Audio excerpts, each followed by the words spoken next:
During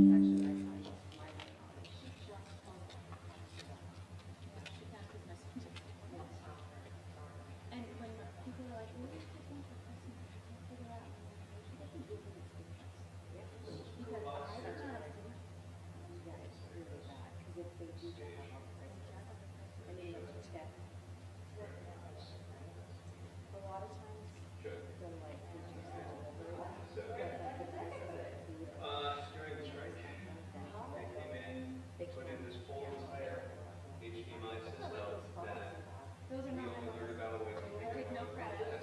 This is your fault. So go to present, my friend. Yeah. There you go. I'm reading all this because people Yes. see something related to it with the arrow. Yep. Yeah, so when they land in the Lexicon, down in the lower left is where all the languages are, so they can, so this shows them. So I put that at the front of each. Okay. all right, we have microphone. Good. Yes. Do everyone pull my stick? I only have one. Do you need one? Yeah, because we run around and do Q&A. Cool. How many do you want? 3. Three. Got it. 3 more than that one, or just Yeah, 3 3 total? total would be great. And Levi, if you want to hit go, it's on.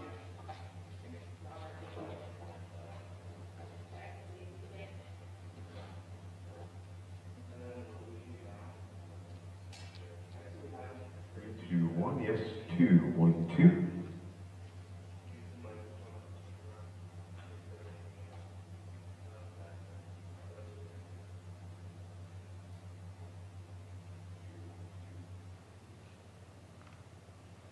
One, 2, 3, 2, 1, yes, 2. Check 2.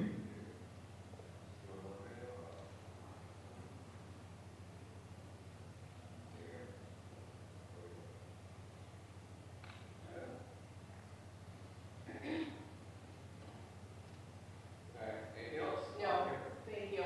I just didn't know what the magic button. No worries. Now you have a new magic button, you press. New magic button.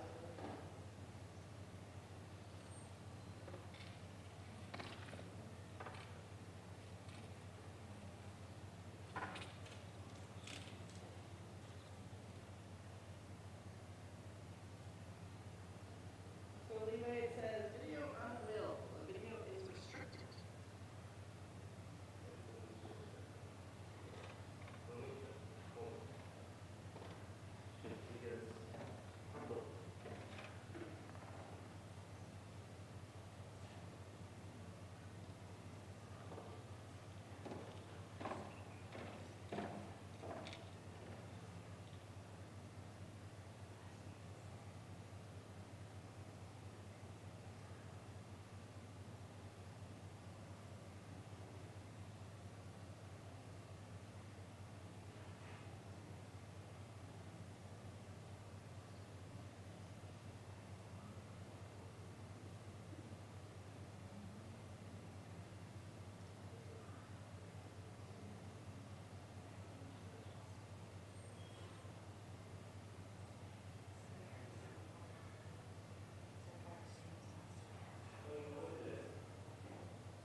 But it's not coming through to Alexa key. It's showing.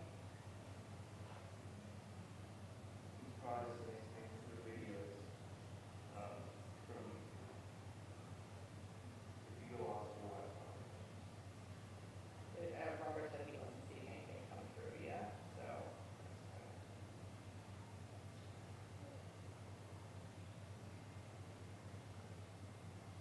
It's also not showing up.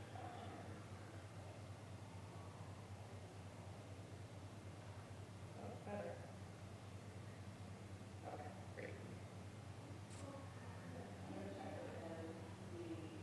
Sound check on the mics. So you're saying the microphone, it's that microphone's going to pick up these microphones? Yeah.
Sound check. 1, 2. Sound check. 1, 2.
Is that what's going to stick on?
Wait, you did that? Or somebody else did it?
Thank you for joining us. We're going to wait one more minute while we get our live stream fully live.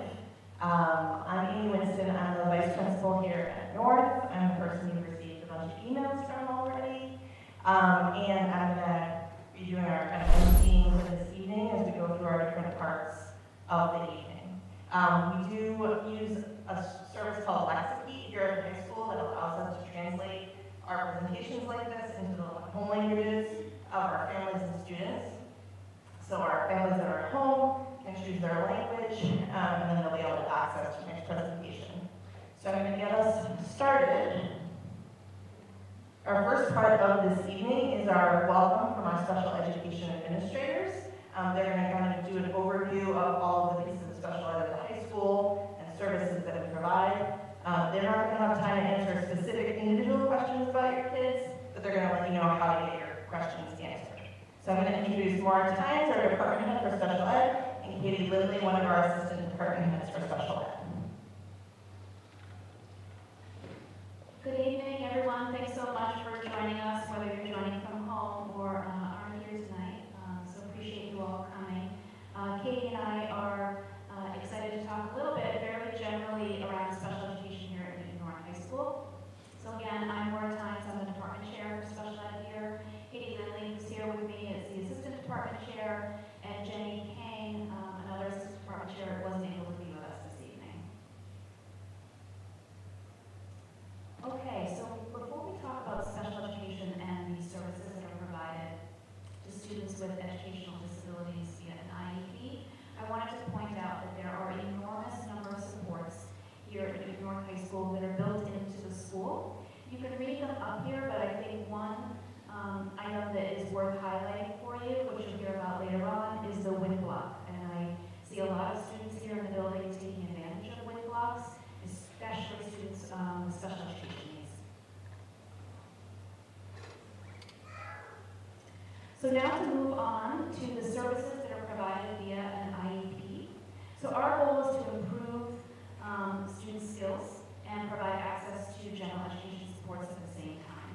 And so that is our goal. These services, as you know, if your student is already eligible for special education, are provided on the IEP and listed, and those services are proposed during an IEP meeting. And our goal is for students to make effective progress, of course. So our goal is that students are provided with special education services within general education or as close as possible, supported within general education. Of course, there are occasions where students need to become out of special ed settings and provided with specialized services, which are also provided here in the building. This is formally understood as least restrictive environment, so you all might be familiar with that language, but that's us striving toward that. So the majority of students here at Newton North High School receive their supports via something called academic support, and this provides access to special education teachers multiple times a week. So the student, this would be scheduled, this would be part of what the student expects to see every week and listed on the IEP. This is in addition to those other supports that they have access to teachers to get extra help. So this is the vast majority of children. We also have specialized programs that are designed to target students with certain learning profiles. This is a list of the services here. So there's the COMPASS program, the pilot program, the language-based learning disabilities program, STEP, Connections, and Strive. If your child is going to be recommended to one of these programs, this will be discussed with you at the IEP meeting with your 8th grade team. And very similar to every other level in special education, there are related service providers here at Newton North High School to support children. There's counseling services, reading services, speech and language services, etc. You can see the list up there. This is not dissimilar to what happens in middle school or even in elementary school. These are all the same providers that would carry forward as your child grows up. So the transition to high school process is probably one of the most important things that you want to hear about tonight, which we understand. So what will happen is that we're actually already in dialogue, Katie and I have had communication with all 4 middle schools around students that are in 8th grade right now, who are eligible for special education right now, who will be arriving up to ninth grade. We've already started that process. And the middle school case managers would be talking with you about what services they'd be recommending for ninth grade. That would happen at the IEP meeting. If your child has a fall IEP meeting and that meeting already occurred during 8th grade, there'll be a supplemental meeting that comes this spring, a transition meeting, where that will all be articulated. If you've not had your IEP meeting for your 8th grade child yet, this will come up during that meeting. There are some students where we want to translate the services from middle school to high school, and it might be a little more complex or need some special attention in figuring out what way we would do that. And in those occasions, I would come to a transition meeting, or Katie or maybe Jenny would join 8th grade, and we would come down to the middle school and see us at those meetings.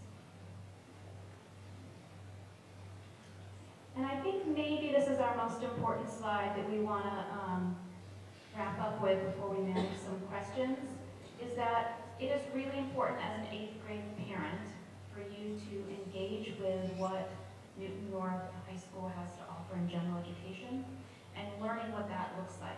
It might be sort of a complicated and overwhelming initially, but understanding what all of that is and then how to layer on specialized service on top of those general education opportunities is really very important. As students move into high school, their input becomes extraordinarily important to us. We really want to hear from students much more than we did in middle school or in elementary school, but certainly in middle school, and really consider what they're thinking, what is their vision, what do they want school to look like or after school to look like for them. We really need that buy-in. It's all about to begin for them in high school, where they're really thinking about what they want to do, if you can believe it. And we want to gather that input and incorporate what the children are thinking, the students are thinking about next steps for them. The other thing that is really important to consider is that building student independence at this age really becomes a critical point. And so the IEP should take into consideration how we can support students becoming more independent. That is a collaboration with all of you, as you also working on figuring out ways to make your child more independent as well. So this is really where you might note a little bit of change that you hadn't noted when you transitioned previously from 5th grade to 6th grade. This is your next big transition, right, from 8th grade to 9th grade. We really want student input. We really want to think about independence because we know the phase after us requires that. And so we really want to partner with you, have that input from children before we move ahead. So this is a very basic and brief overview about special education here at Newton North High School. This is the number where you can reach us. This evening, we really can't field questions that are individual about your children, but we are able to participate with the current IEP team to help you move your child and prepare your child for 9th grade. We're happy to do that. If there are sort of very general overview questions, we're happy to hear those and see what responses we can give now, but just not student-specific ones. And just so you're aware, once we're done with the question-answer period, there is an intentional break that's designed to happen right after this presentation to allow families who don't have children on IEPs to come in, and it would allow for a more anonymous experience here, so we're not outing anyone whose child is identified as having an educational disability. So we'll end a little early. First question, go ahead. You mentioned academic support, which is the exact same wording that's used in middle school. From that, can we assume that academic support in high school is the exact same thing of academic support in middle school, or is it just the name is the same, but actually it's something that's different? Yeah, that's a really good question because a lot of students have this academic support period here at the high school. I would imagine there are some nuanced differences because we're not in middle school anymore, we're moving into a high school, so there are some differences that exist. It's essentially the same concept considering an older student.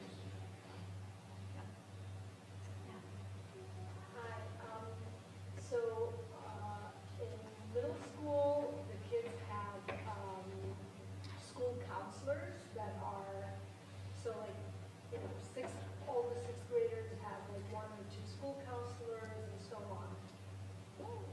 We need for our interpreters to be able to hear the question and is in middle school, the students that have IEPs have the same school counselors as the rest of the kids. Is it the same in high school, or are the school counselors specific for children with special needs? Sure, thanks for asking. And you're actually going to hear a little bit later from Bess Wodurskis, who is the head of our department and oversees school counselors. So every child in the building has a school counselor, whether you're on an IEP or not on an IEP. So you would have the same access to whatever any other general education students have in terms of counseling. There are occasions where the IEP team makes a recommendation, and that recommendation is for more specific counseling that would be separate from what the school counselor position and focus might be. So that would depend. If there's something additional, it would be on top of, and that would be separate and recommended in the IEP.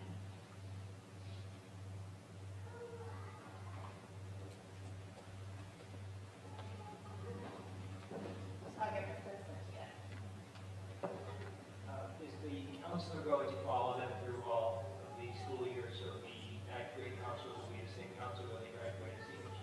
Yes.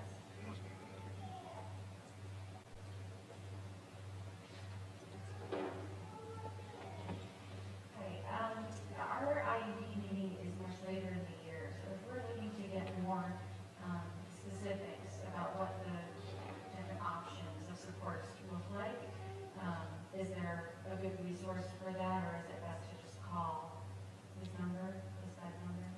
Yeah, this is an excellent question. So what you're essentially trying to figure out is if your IEP is very late in the year, you don't maybe want to wait that long to have a conversation about ninth grade. And so calling this number wouldn't get you the answer you want, because no one here yet knows your child well enough to make a service recommendation.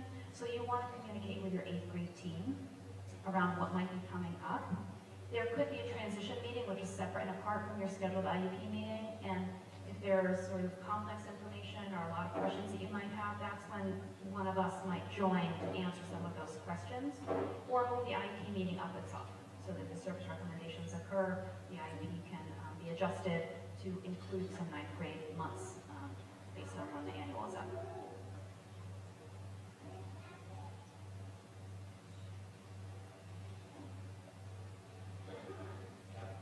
Any other general questions about how it works moving from 8th to 9th grade?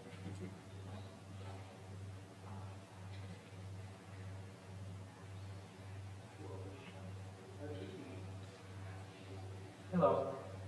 Yes, my question is, if somebody who's an 8th grader coming into Newton North High School is on an IEP, does that mean they won't be able to take a foreign language? It does not necessarily mean that, no.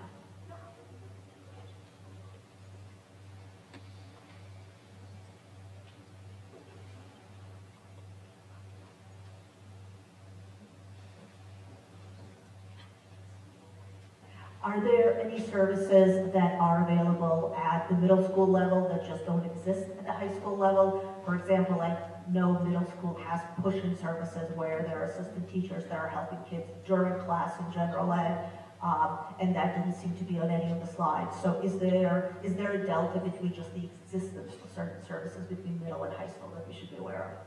Yeah, there are no services listed on an IEP that have been accepted by a family that are occurring in 8th grade that can't occur necessarily at 9th grade. You're also asking about teaching assistants or behavior therapists, and those are personnel but not services, so that's why I didn't list them here. But we certainly have a number of behavior therapists and a number of teaching assistants who join students in class and also provide them with support when they're outside of class if needed.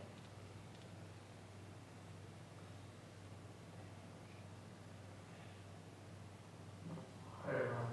Henry Turner, Principal of Newton Park. Good to see you. Thanks for being here so early, and welcome. We have an amazing crew here, and look forward to chatting with you in a little bit. But in the meantime, I'm here to be a wonderful person. So, any more questions?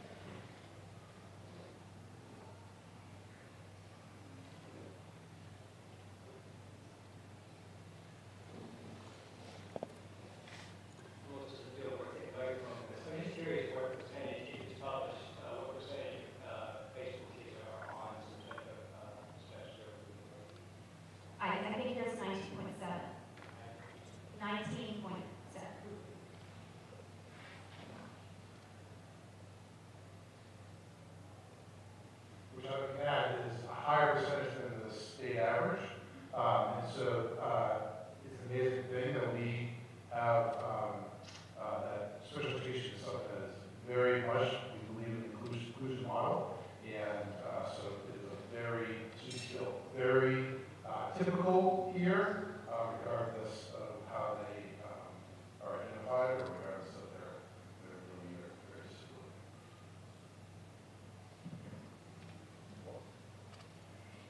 Do you have small group class options for all subjects for students who might need that? Yes, and so some of those recommendations are going to come through your 8th grade team. And this is why earlier in the presentation I said trying to familiarize yourself with general education is really going to help you figure out how to layer on services on top of the general education programming here, which is really extensive and pretty remarkable and impressive actually. So that, we do have small group classes in every subject area. The question is, does your child need that? And that's what you want to ask yourself. They may need that, and that's wonderful, and we have it. If they don't need that, then we want them experiencing courses with special education support within general education to the extent that they possibly can, so the outcomes on the other end are where we want them to be.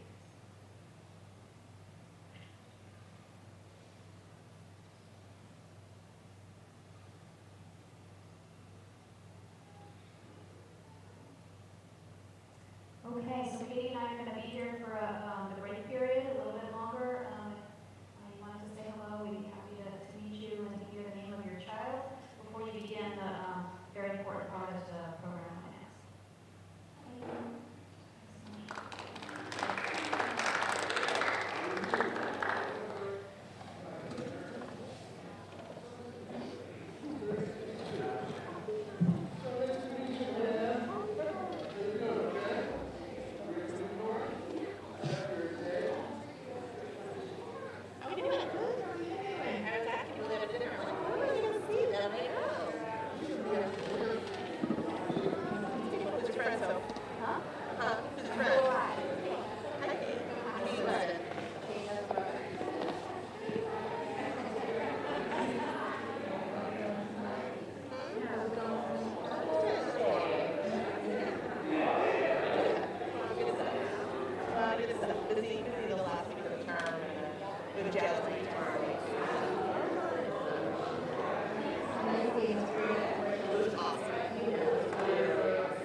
And sitting on the open, feel more comfortable so that I can lean into the wall.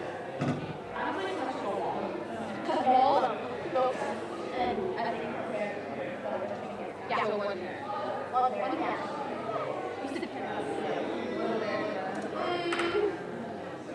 No.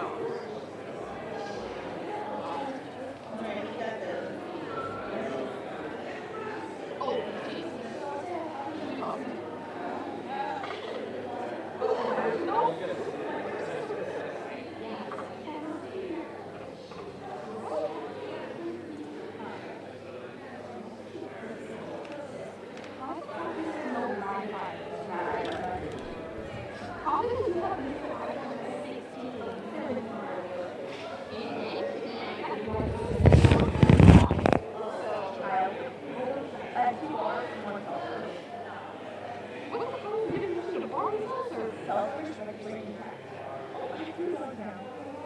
I have one bar and an ounce of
A flip. It's like yogurt. You probably have s'mores. S'mores. Guess what I had when I got home? Ramen. It was pretty fantastic. Okay, guess what I had when I got home? What?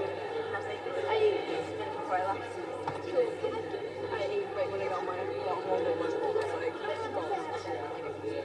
and then I was like, nothing. What are we looking for? I don't know. Yeah, who are we looking for? Where are you looking for? After her. No one cares about Oreo. I think it might be cool about get birthday back again. I'm gonna keep it. Why would you tell her? What's wrong with your for what?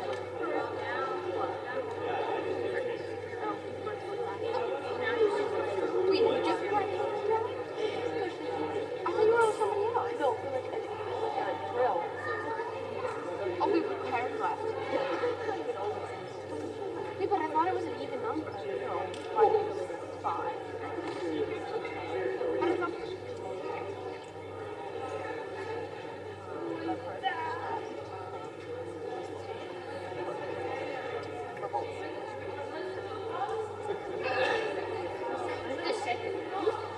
No offense, right? I don't care. No, right. I'll do it. Wait.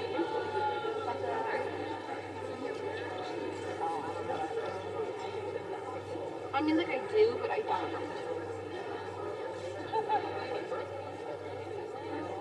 I wonder why. Right, but really think about that.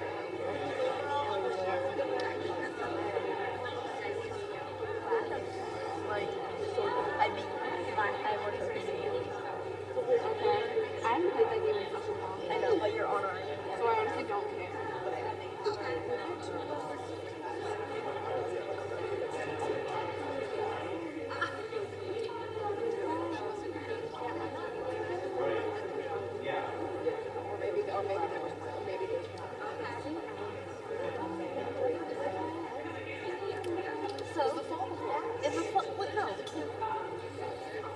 What happened when you fall? Did you die, Sophia? What? In the fall, did you help out? Were there two teams on the fall? Yeah, that was the summer. That was the summer. Just one 14 team. And then the summer is where you helped out the teams. They were that. Yeah, I was on the beach team. They both sucked.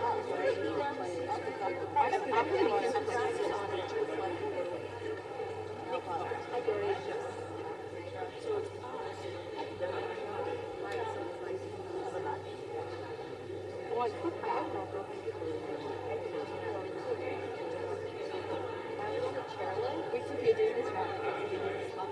Oh, it's totally. Hey,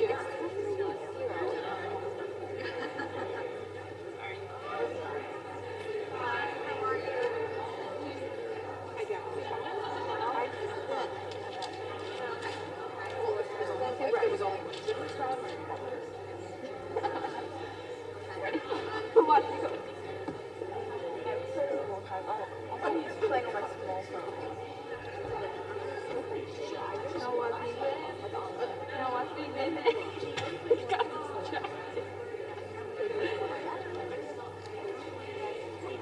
Super good quality stuff. So many friends. I'm super I'll battle you. My card's like that, honestly. My dad did that card for me. So I don't know if it's still relevant. How many trophies do you have? 2,000? That's quite for me, that's a lot. For other people. Exactly. Thank you. So basically, it wasn't from my last file. Like, he doesn't essentially the placement.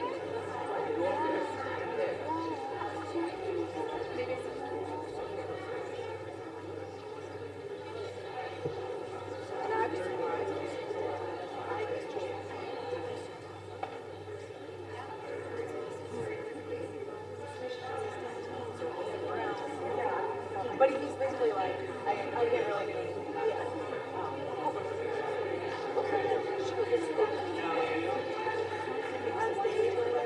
Right. No, that makes sense.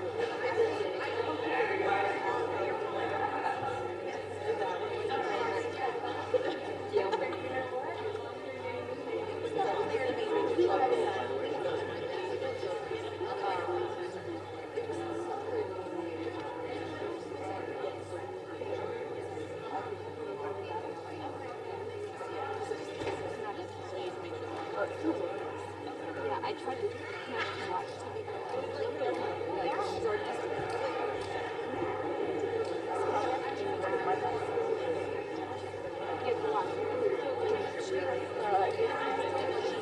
Yeah, go on. Audio. Ignore. Where's that? Oh. How do I say?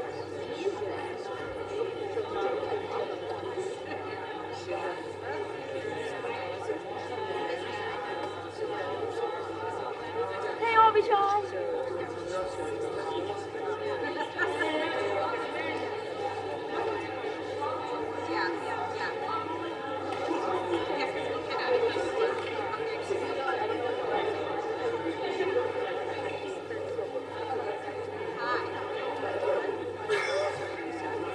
Girl, that was so there's a connection error.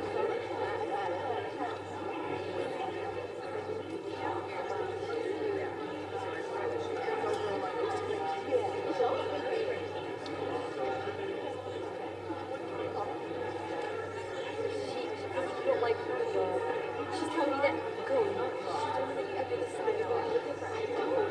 Like, no. I don't.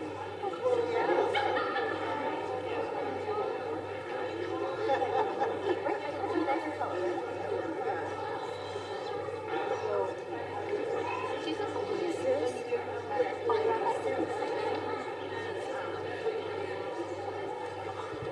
And she says that you know this is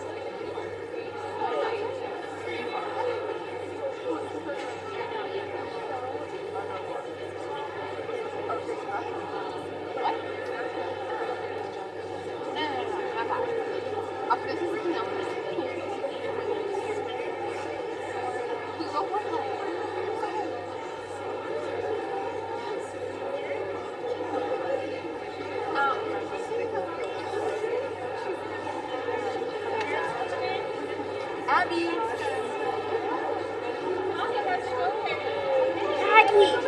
Maggie. But now should I say overseas? Like, oh, so Marshall was not school. Nora.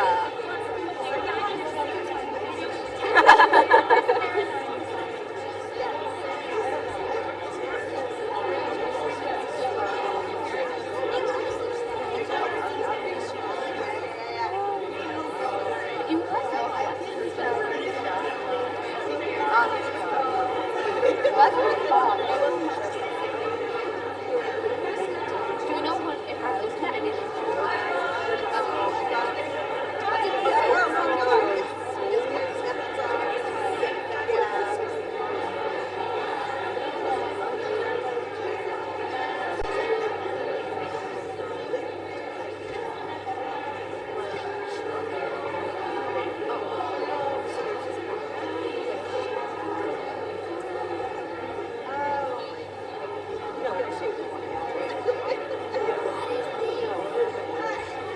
Hey, Sophia.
started right at 6:45, but I'm just going to check all of our microphones.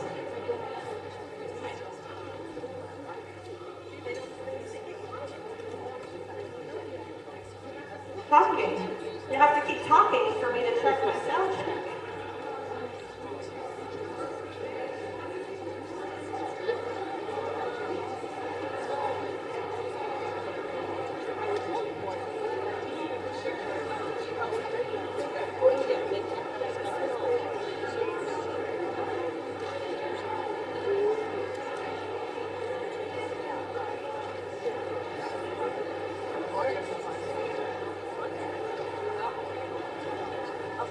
Sound check, microphone number 2.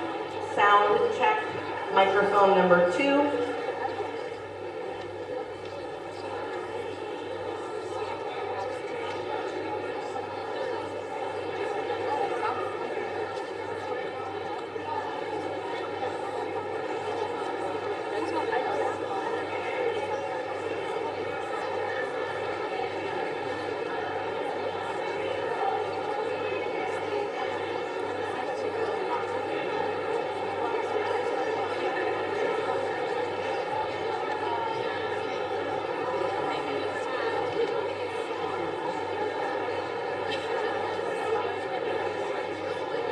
Sound check, microphone number 3.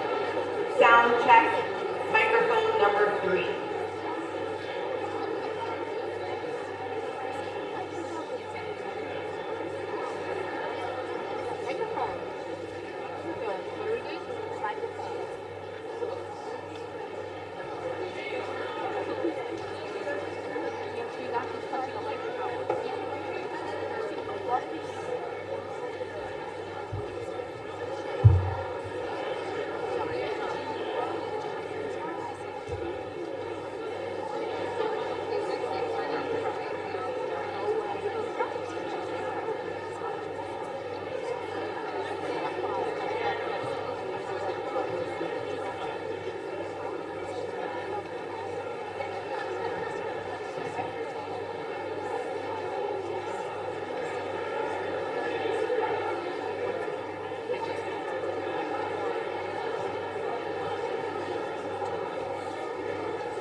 Good evening. Welcome. Welcome to Newton North. Can you give a round of applause?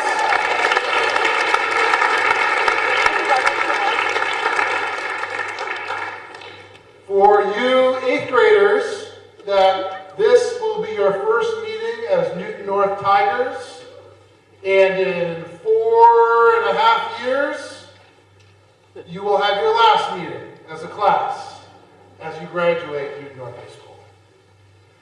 Very excited, right in this room, and we'll be all together. And this time will go by very fast for you. And while you may be feeling right now that I'm cool enjoying 8th grade, or you may be feeling like I am so ready to go to high school, or you haven't thought about it, today is an opportunity to begin your journey here at Newton North. My name is Henry Turner. I'm the principal at Newton North. This is my 10th year at Newton North.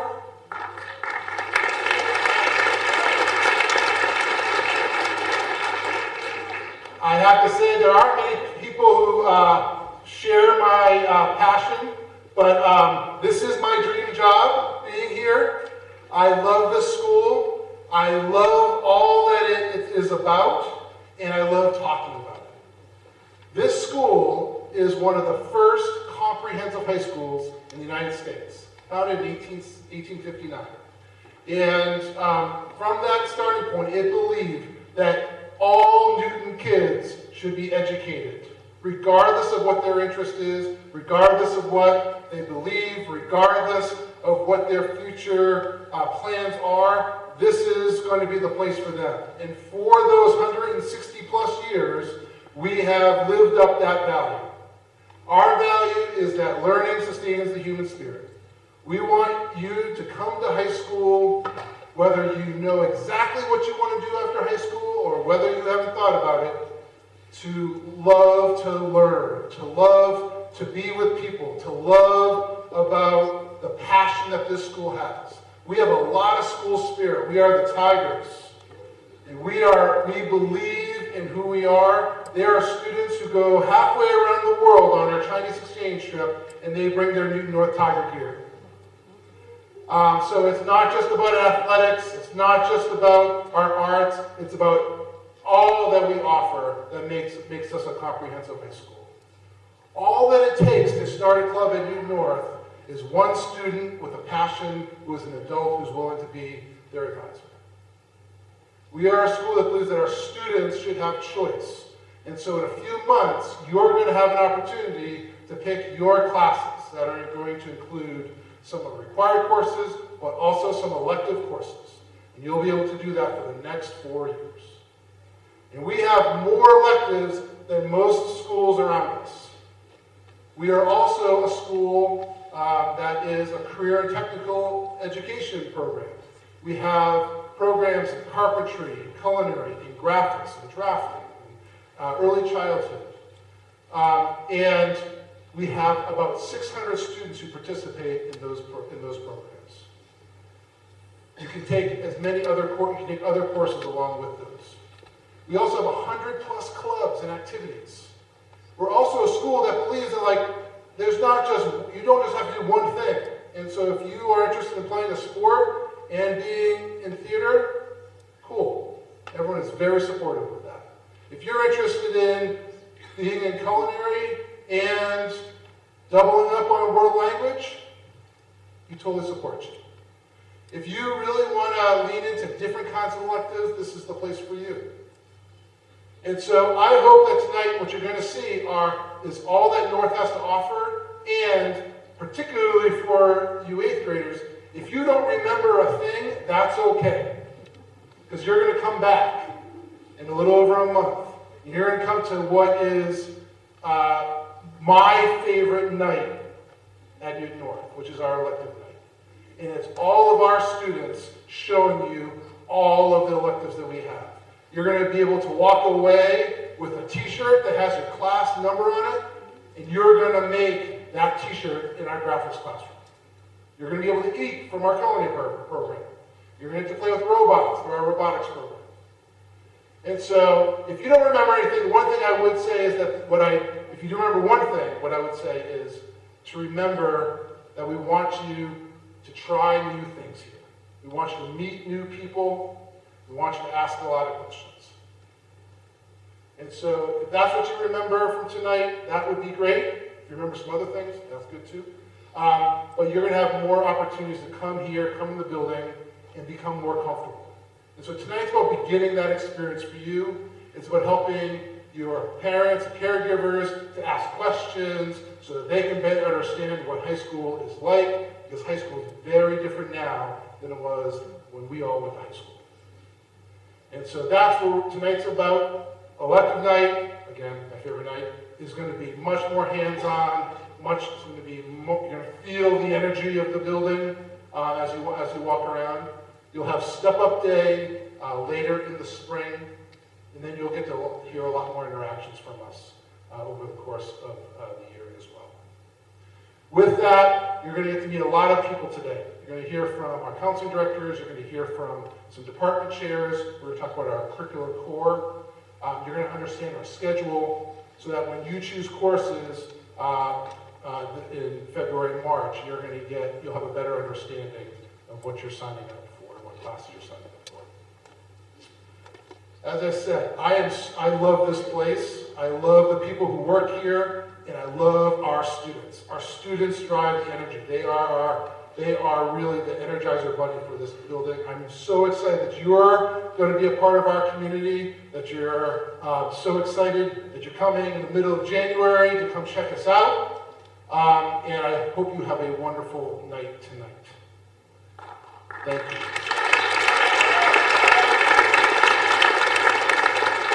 I would love to introduce to you two important people. Christine Dutt and Natalia Espinal, who are with our PTSO.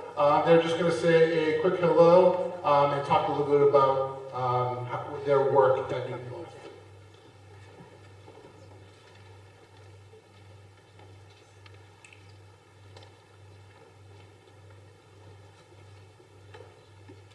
Hi everyone, I'm Christine Dutt. I'm one of the co-presidents of the PTSO. And I'm Natalia Espinal, I'm the vice president.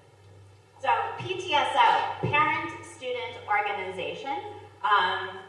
It took me a little bit to get used to saying it, but I think it's important to emphasize that what we do is support this school, support parents, support teachers, staff in the building, and support students. So we do that by doing the things that your PTSO does, or PTO does at your middle school and at your elementary school, by having social events and educational events for everyone.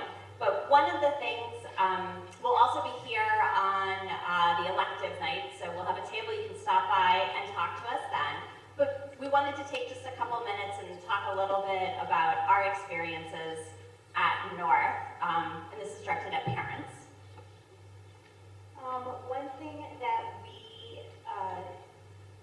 One thing that struck me when I was at the elective night, and I really encourage, everybody to come, is it really made me want to come back to high school. The amount of opportunities that you have here, and we talked about some of them, but to see the energy in the school, to see high schoolers come at night to show the 8th graders what high school can be like, is just amazing. And I was really jealous that my kids had this opportunity. And I see some parents here who have older kids who are like, yeah, totally. I wish I could do the things that my kids get to do.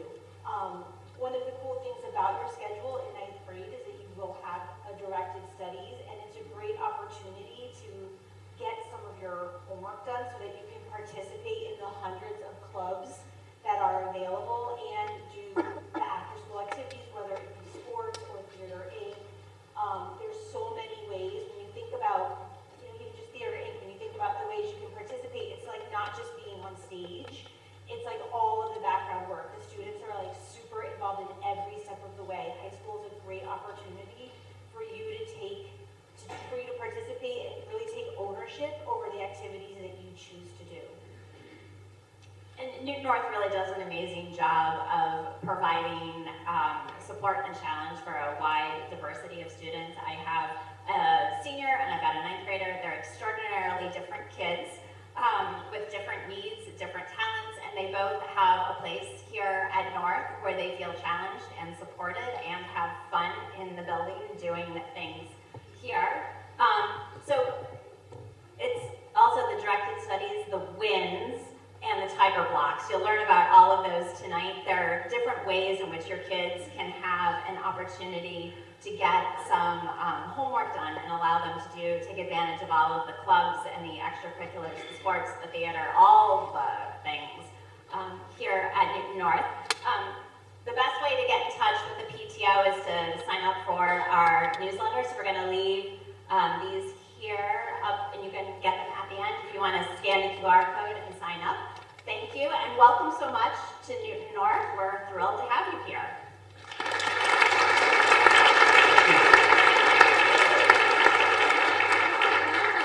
So also important for parents and caregivers to know is that as your students get older, I have a 15-year-old, not at the school. I say I don't want her to embarrass me. I've got a reputation to keep here.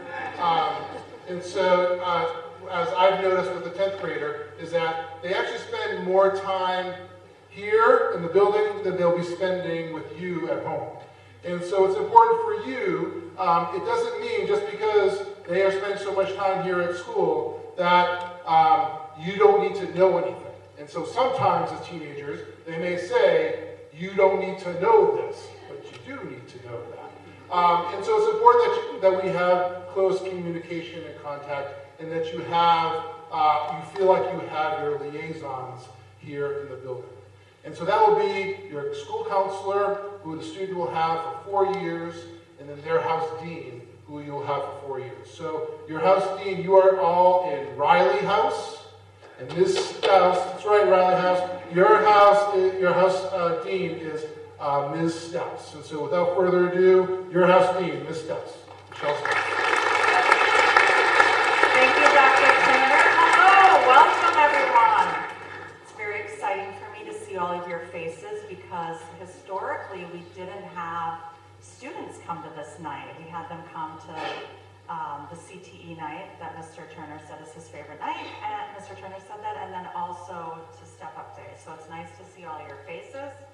Like Mr. Turner said, I'm the Dean of Riley House, and you all, this is crazy, are the class of 2030. So what I want to share with you is, first of all, something sweet that someone in the Theater Inc. office just said to me. One of the students in my current class, the current seniors here at North who will graduate in spring, just asked me what I was doing here. I asked for water back there, and he said, oh, my sister's going to be in your grade. She's so much better than me. You're going to like her. So whoever asked a sibling back there, they were very kind about you. So what happens when we work, like Mr. Turner said, for 4 years with students is by the end of high school, we do end up starting to get nostalgic, and right now my current seniors, I love that class, great students who are really fun to get to know, and then soon I have to say goodbye to them. But what I want to tell you about you, class of 2030, crazy thing is you are going to be my 6th class. So when Henry says he likes his job, I feel very passionate about working with teenagers. I really love them and their families. And I've graduated the class of 2011, 2015, 2018, 2022. This year will be 2026. I'm very, very young. And you guys will be 2030. So the great thing about that is we all get to get older together. I was going to share some advice just that I have learned because I've been a dean for so long and I've learned so much from my colleagues and from parents and my students. But I'm going to hold some of that until later because I will see the students on Step Up Day, and the parents I might give you some thoughts without your students present. But at any rate, one thing I did want to share is that not that long ago I was sitting in your seat. So I've gone through my own 2 teens were freshmen not so long ago. So what I like to think of it as is that we are a team, we are partners, and that we'll collaborate together whenever and if ever we need to problem solve on behalf of your student, their needs, their desires, their aspirations. One piece I do want to say for gearing up for high school, 8th graders, enjoy your 8th grade year. Your 8th grade teachers, your K to 8 teachers, they help prepare you for here. And this year and throughout the summer, you'll have time to kind of get yourself into a routine with how you interact with your peers, and also I'll give you some tips on Step Up Day on how to manage your phone and social media, because next year we really want you to make meaningful friendships and have really good face-to-face connection with peers and staff in this building. For families, mostly the parents in the room and guardians, I would say maintain your connections. Often as high school parents can feel more lonely and isolated. Be the village, create the village, and keep in contact with the people you know now. And next year, also, don't be afraid to be that parent, even though it's awkward, to be like, I'm reaching out to you, I'm so-and-so's parent. I would say start that now when you can, and definitely do it beginning of high school. Because that's how you know who your child is meeting, what they're doing, where they're going, and if they're safe and healthy. So be that village, make it happen though, because it's less and less common, but it's the right thing to do. Thank you so much for being here. Welcome, and I'm happy to see you.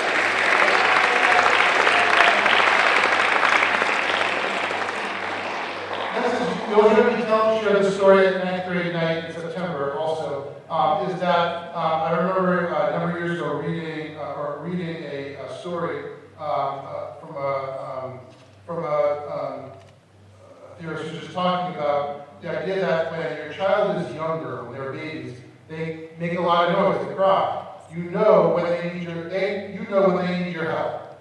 When they get older, they don't often cry. But they don't often tell you when they need your help. And sometimes that gives us an impression that they don't need our help, but in fact, when they come into high school, they actually may need you more. They just need you differently. They need you to sort of be aware, be around, so that those moments when you're not ready for them to say, I need your help, that you're there for them. That's the challenge of being a high school parent, is that it may be the most inconvenient time. Something's going on at work, something else is happening, or you're traveling, and they need you right then and there. That's the challenge of being a high school parent. And so it's about working with us, making sure that you do feel like you're in tune with what's going on here at the school. We want you to feel like you're a part of the community. And so your dean is an important person to know, your counselor is an important person to know. It's also important to know those of us in the main office. And so my role as principal, I spend most of my time working on leadership, working with our department chairs, working with sort of strategy within the school, how we're getting better, dealing with sort of crisis management in the building. And so our vice principal, Amy, likes to say that I sort of think sort of the CEO role, big picture stuff, and Amy is on the ground with logistics. She's the person you are most likely to get an email from. And she communicates really well. I would say the best in this district. And so she's very direct with you. She knows exactly what you need to know as parents. She thinks as a parent, she knows what to communicate to you. And so because of Parent Square, which she's the first person to get on Parent Square, you now can just search Amy Winston and get any Amy Winston email and know, oh, that's right, the 10th grade dance is X, or the 9th grade dance next year is at this point. So without further ado, this is Amy Winston. As I said, you'll get to meet her, and you will get a lot of emails from her. Amy Winston.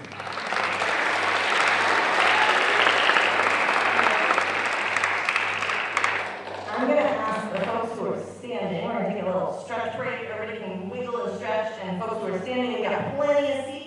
If you want to come in and take a seat so you're not standing while I'm talking, I'm happy to wait a sec. Folks don't want to move. Just like the high schoolers that don't want to sit in the front row, it's okay. Plenty of space.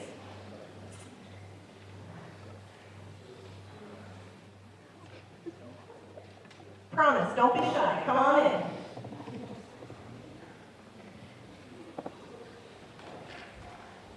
So Henry told you he's been here for 10 years. Michelle said she's been here through 6 classes. I can't do the math anymore. I've been at Newton North since 1999, which is a really long time, which means not only do I really love my job, but I really love this school. Our assistant superintendent for secondary schools, Gene Roundtree, looks at me all the time and says, do you ever not wear orange? He's not wrong. I wear orange more days than not. I have an orange car, pretty easy to find. But I do love this school for lots of reasons, and I am a Newton North parent, and I always say that I'm a tiger for life. So not only do I communicate with all of you, but I really, truly believe in this place and believe in what we do for kids, and I enjoy working with all of you to make that happen for your kids. So I am the chief of operations.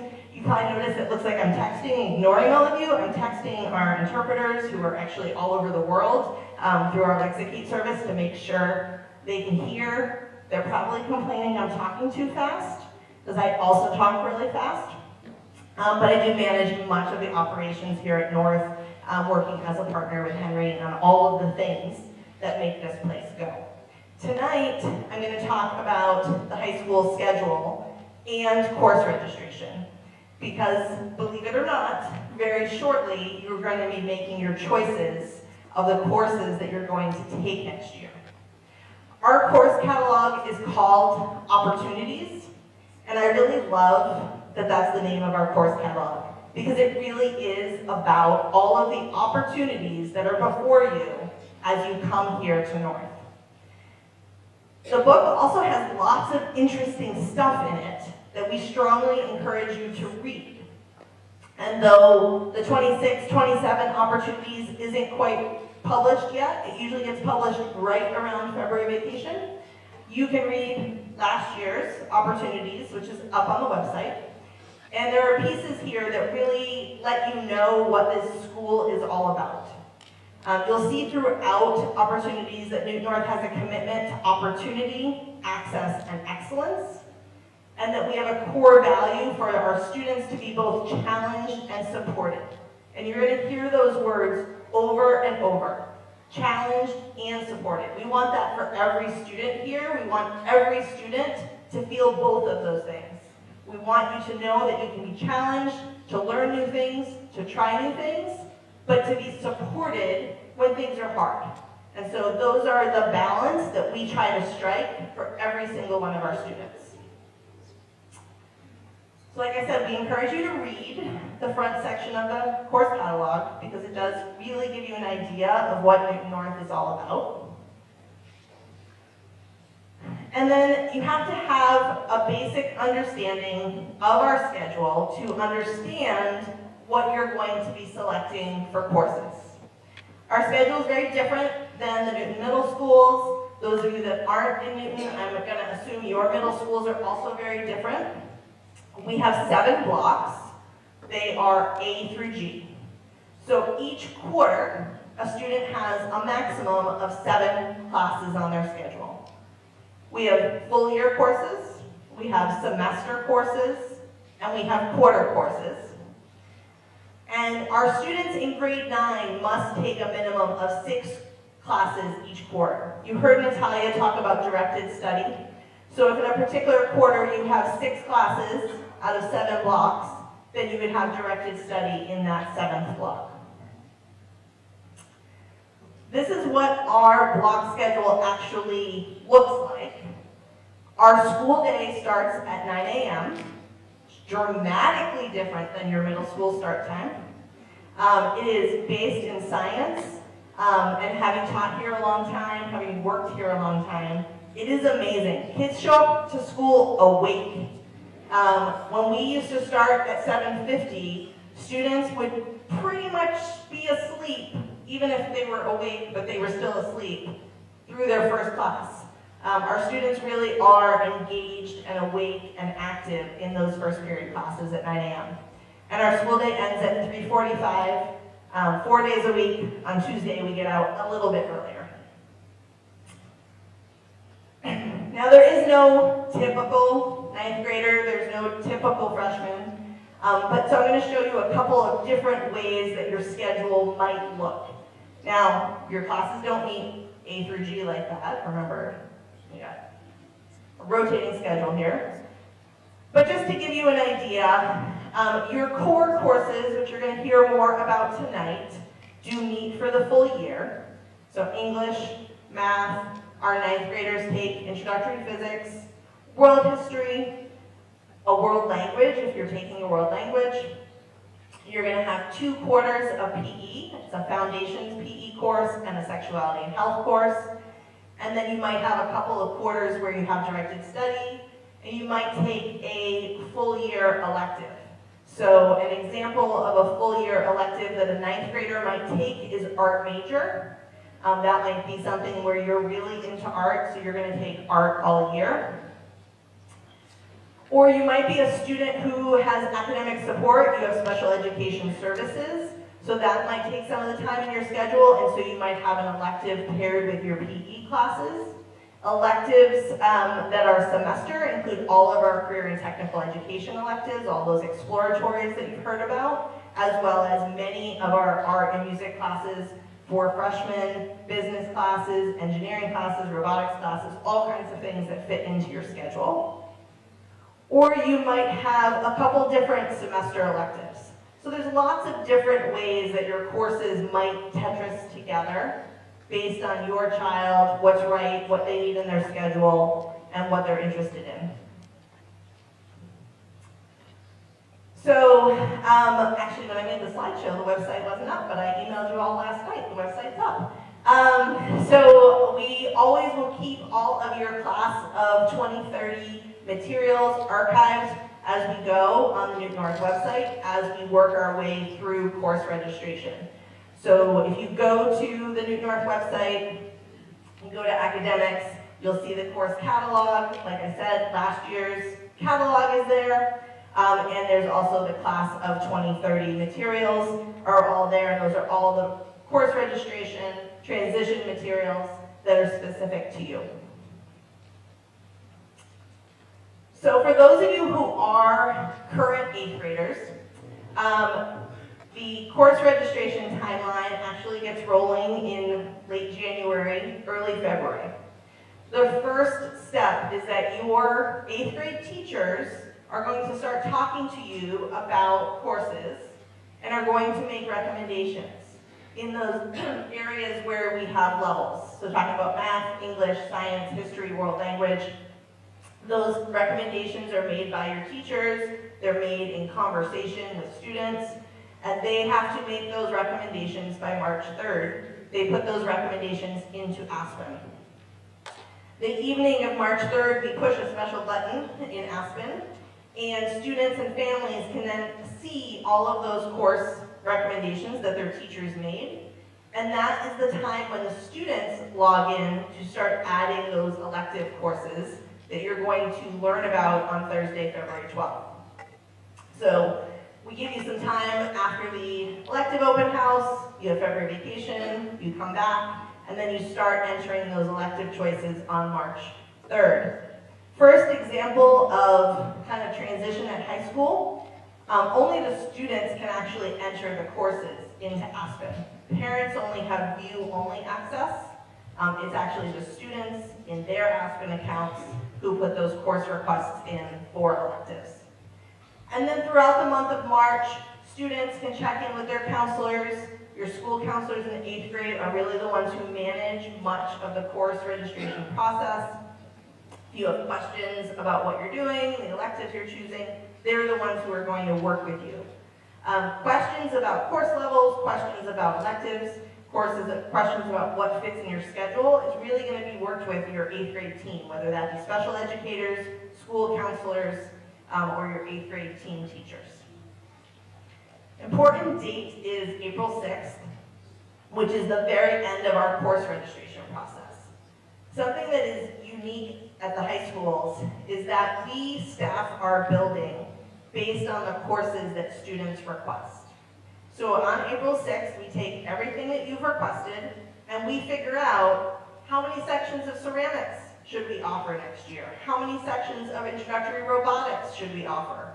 So we say that all of those decisions and choices that you make have to be final on April 6th. So we're going to mark that calendar date. That's a really important date because once we get there, that's when we start staffing the building, budgeting the building, and so we say that we can't change our mind about those electives. It's really hard, I have to say. I'm the one that gets the emails from the students in the summer. They're like, but I changed my mind. And unfortunately, at that point, we've already decided what we're offering, what we're running, and classes generally get filled during that scheduling process. So it's really important that students make thoughtful choices in the spring. If you are not currently in the Newton Public Schools and your student is currently an 8th grader in one of our neighboring private schools, your registration process looks a little different. You are going to register online through the Newton Public Schools website through their registration page. This year there's a transition in the registration process through our Family Engagement Office And I think there's a date on the website that says when registration is going to open on the website for the next school year, and it's early March. Once you submit all of your materials and everything that you need to submit in the registration process, our counseling office will be in contact with you to schedule a registration appointment in late spring. Please know that as long as you submit everything in March when we open registration and you have all the things that you need to have, lease or mortgage, all that stuff that they ask for in the registration process, all of your course requests will be going in right alongside the course requests of the students and families that are currently in MPS. So we get that question every year because it feels like it's a little, it's not exactly the same schedule, and it's fine. As long as you go through the course registration process in the spring, your schedule will get built right alongside the schedule of our current NPS 8th graders. So Thursday, February 12th, as Henry said, it is our favorite night of the year because not only do you all get to see the amazing things that we offer, but what you get to see is our students talking about what makes Newton North so special for them. You'll get to see theater going on. You'll get to see music students talking about the music program. You get to see career and technical education students talking about their passions here at North. And so that's what really makes it so exciting. We also have student panels. So within that evening, at the other end of the building is our film lecture hall. So we're in Auditorium right now. Next door to us is the little theater.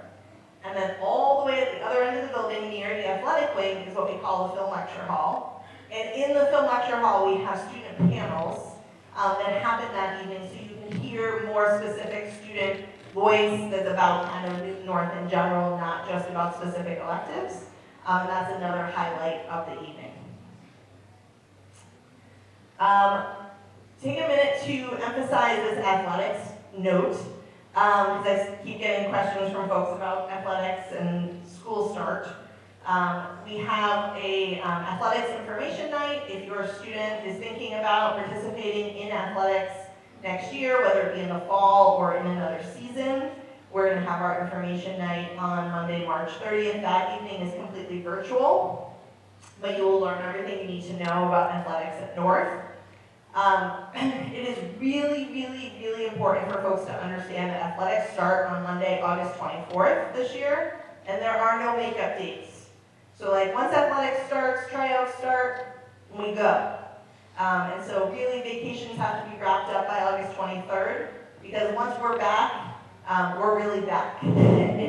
You're really here. Athletics at the high school level can be 6 days a week. So students who participate in fall athletics, they kind of get a head start on getting acclimated to the high school. But it's important to know that we're really here once school starts, once that starts. The only exception is unified basketball, which is a fall sport, which starts in September. So that's an important piece. And if you haven't noticed yet, it's important to notice that school itself also starts before Labor Day this year, for the first time, I think, ever in the new public schools. Definitely the first time since 1999 in my time here. So we are starting on the Wednesday before Labor Day. We have 3 days of school, Wednesday, Thursday, Friday, and then a 3-day Labor Day weekend. So that is unusual. Labor Day is very, very late this year, so that is why school is starting early. Beth, I'm going to do one quick thing that somehow I skipped before I hand it over, which is in our schedule. A few folks have mentioned WIN block, advisory, and Tiger block, and you'll see all of these in our schedule. Advisory is very similar to what you have at the middle schools, except ours is just once a week. Our advisories are approximately 25 students with 2 Newton North staff members. Principal Turner and I both do an advisory. I have juniors, he has sophomores, and it's time for building community. It's also time for doing business. It's a time for talking about current events, either in our school or in our community, or in the nation. And then in advisory, one of the things that we do is we make sure that our students have made their selections for WIN block for the week. Win is also, I think, one of the coolest things at Newton North. It's also one of my favorite times of the day. Win block stands for what I need. And students have the opportunity each week to decide what they need. How are they going to use their time on Wednesday, Thursday, and Friday to be supported, to be challenged, to be relaxed. So that might mean go swimming in the pool. The pool, hot tip, is one of the fastest filling wins every week. That might mean going and throwing some ceramics. That might mean going to see your physics teacher to get extra help. That might mean going to hang out with your school counselor with 5 other freshmen to chit-chat about transition. Mr. Durskis loves to have her tea parties with her students that are on her caseload. But it's really a way, again, where we give students the opportunity to get what they need, to get support, and to get challenged. There's also enrichment opportunities that happen during Win Block. So for example, our student green team meets during Win Block and thinks about ways to make our school more environmentally friendly. Our student faculty administration, SFA, student leaders meet during that time with Principal Turner, with teachers to talk about ways to make our school better.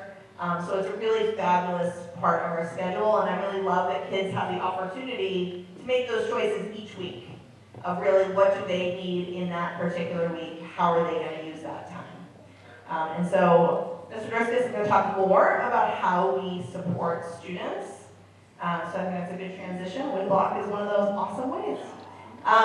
You're going to get emails from me, that's true, through Parent Square. I will say I was noticing students, I noticed, very few of you are getting either text alerts or app alerts on your Parent Square. I checked. There are like 40 of you. The high school, we use Parent Square particularly for communication from me, but more importantly in terms of text alerts and app alerts. Your athletic coaches, theater directors, all of our communication is on Parent Square. So if your coach is going to tell you like the bus is leaving at 2 o'clock, that's on Parent Square. You're probably going to want either an app alert or a text alert in addition to your email. So that's something to think about for those of you that do have cell phones. I know not everybody does, but I was a little surprised to see how few of you had either of those alerts turned on. I don't know how the middle schools are using Parent Square, but we do use it a fair amount, both for communication in the kind of small ways with small groups like athletic teams, but also in terms of communication from me on a weekly basis. So welcome to North. Please feel free to keep sending questions my way. I'll keep telling you about how awesome Newton North is. So welcome.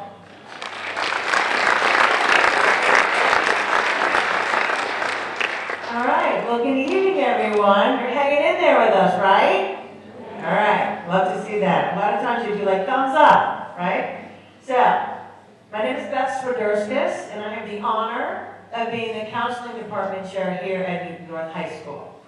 I started in 2002, so I'm in my 24th year at Newton North High School, and there's no other place that I'd rather be. So you're in good company with those who have started more recently, as well as those of us who've been here for a little long time.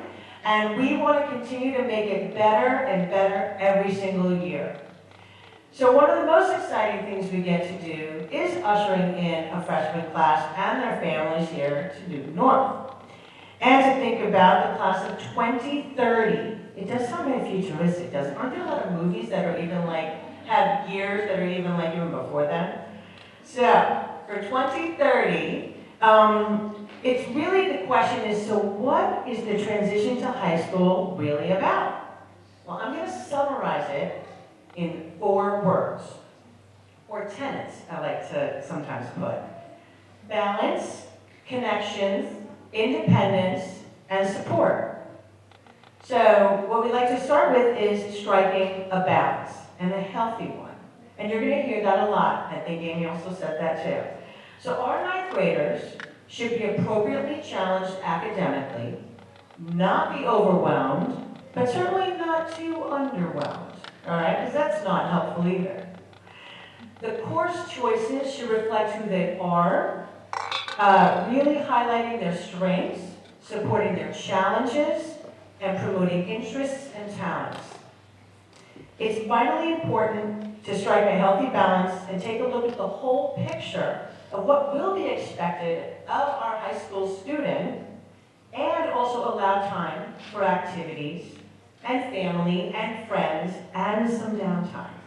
All right, so all of that gets into the picture of striking this balance that we really, really promote. And making connections. So one of the best ways to make connections, and you're going to hear this a lot also, is to join clubs and activities, and we have a ton of them. And we know that for some freshmen, it can take a little time, okay? Because they like to feel a little level of social comfort before joining a team or joining a club or starting trying a new activity. And that is okay.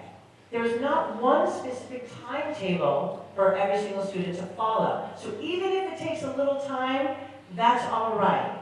So as parents and guardians want to make suggestions, but have some patience and make sure that they can dip their toe in a way that's going to feel comfortable for them.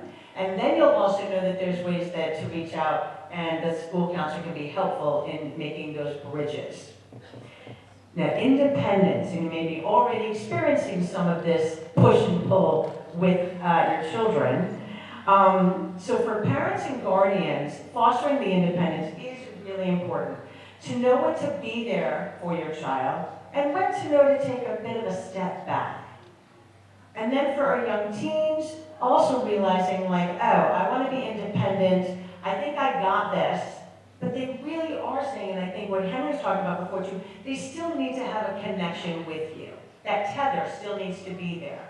So it's this push and pull me kind of game, but we really want to make sure our students are prepared to take more responsibility for their education, for their classwork, for their time management, and to also start to really look at those study skills.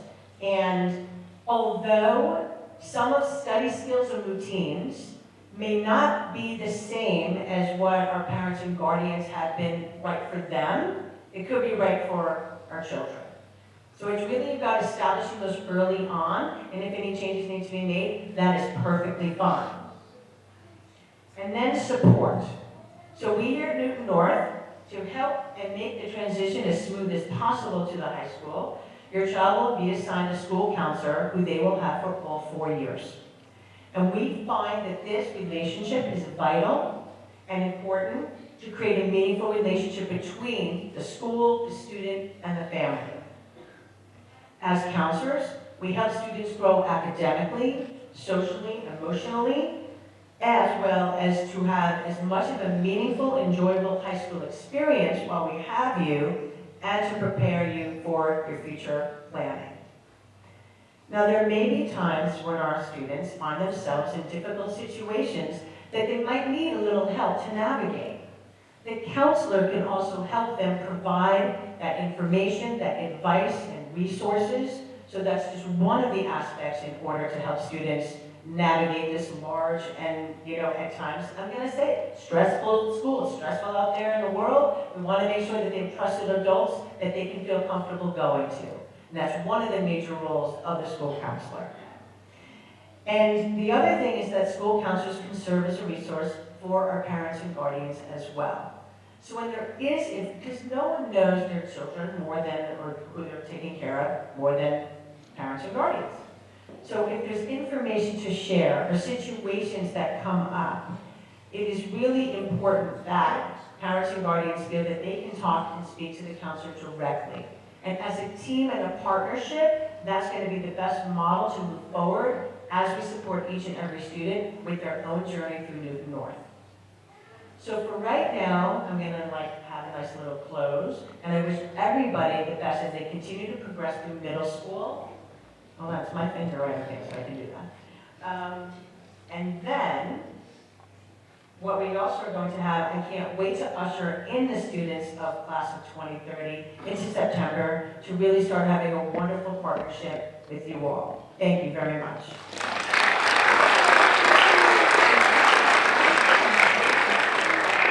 Awesome. Well, thank you for this portion. The next portion we have our math, English, science, social studies, and world language department chairs who are going to come in. They're going to give a short presentation, and then you're going to have an opportunity to ask questions.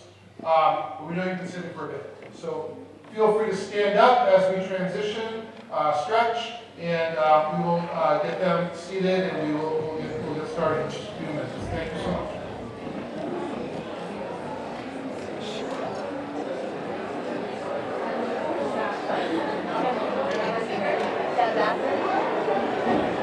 How long ago? I want to be on camera.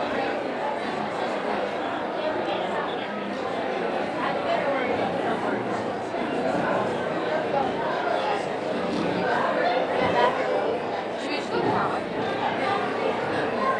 Okay, wouldn't this be faster? We may not fit. That's not the point. I just want to knock on my knees.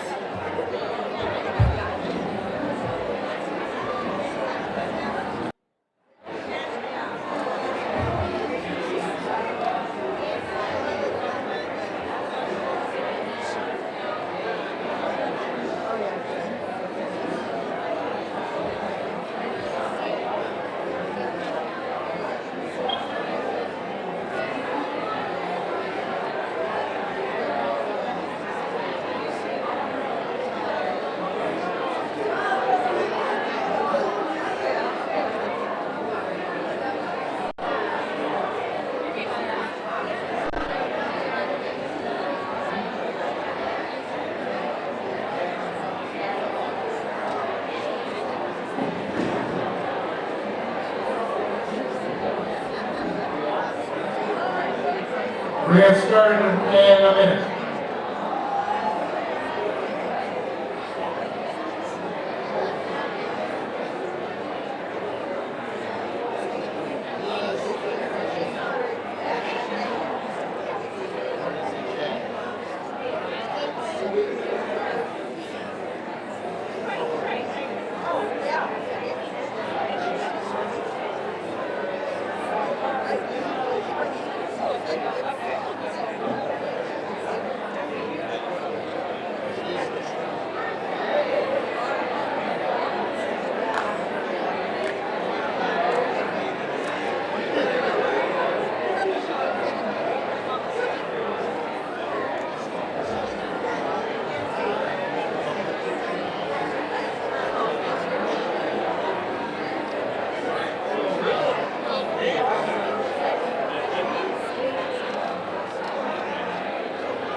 As you saw in Amy's presentation, is that a big portion of your schedule are required courses. What we refer to as MESHUAL, as our acronym here, Math, English, Science, Social Studies, and World Language.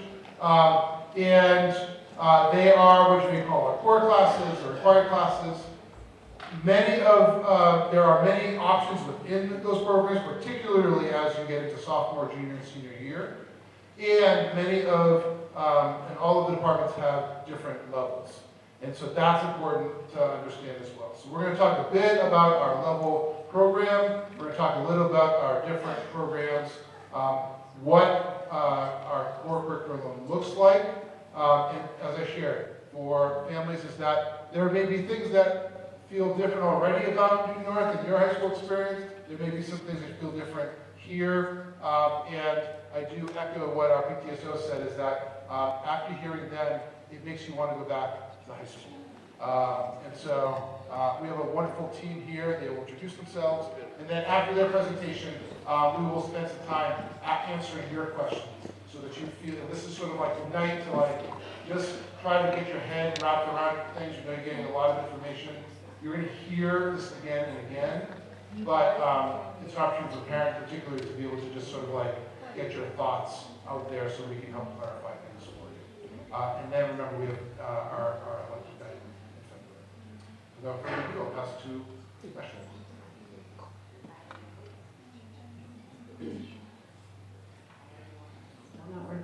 Hello everyone.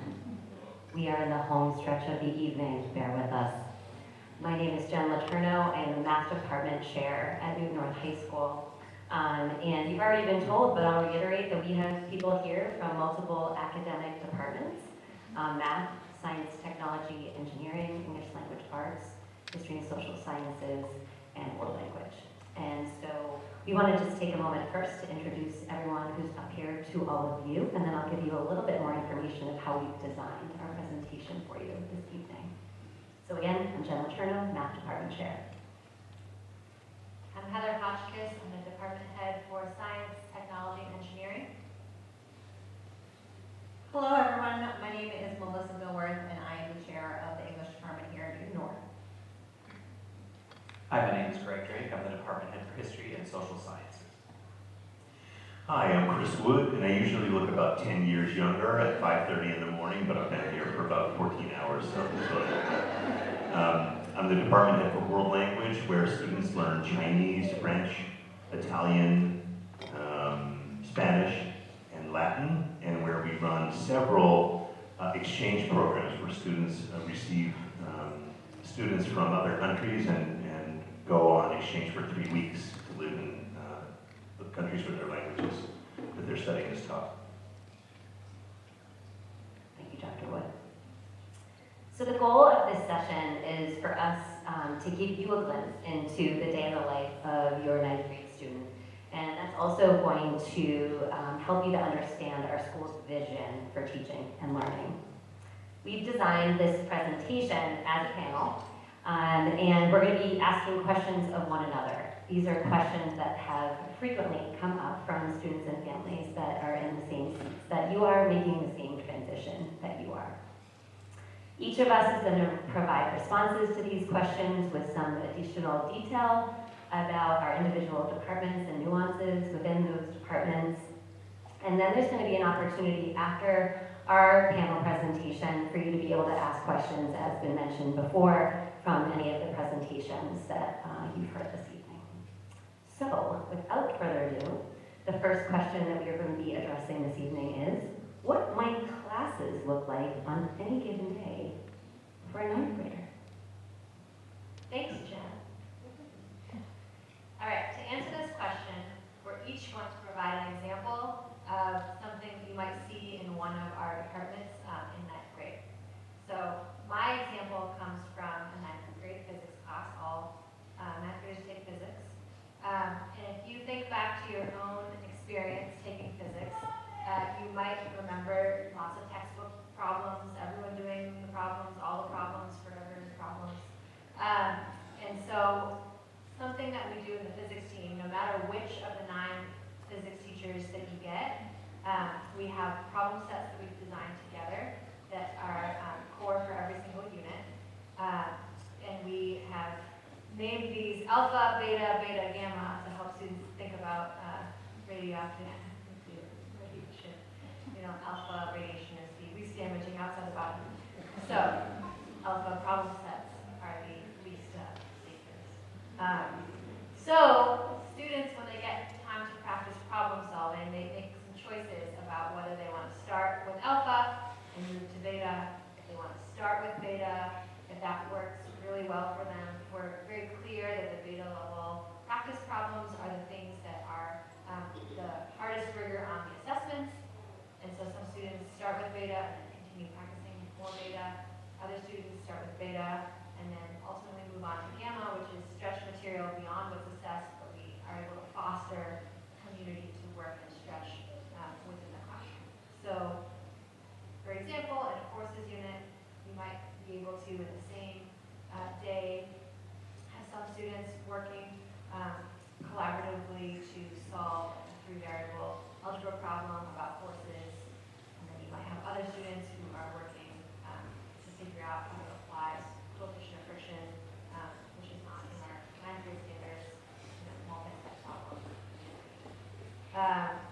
do a lot of work in the 9th grade team to support students in self-assessing so they can make a lot of those decisions on their own, and also setting goals so they can think about stretching themselves in the future. So across the intro physics team, practice is not about volume, but it's about getting each student practice at the right depth and complexity so that each student will grow their own skills.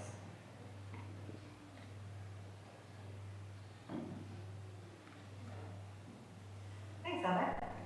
So I want to talk a little bit about the way that we focus on sort of the diversity of our student body and bring that into not only the English classroom, but I'll use it as an example, but across all subject areas. So I'm excited to see how packed this room is, first I want to say, and more specifically, how many students are here. We're not used to seeing that, and I love that there are more students in some ways than parents here. So welcome, this is for you. So I want to start by thinking about ways that we share in our English classrooms, that the way that we are celebrating, the way that we are acknowledging that there is a diversity amongst us, and that's what makes learning interesting.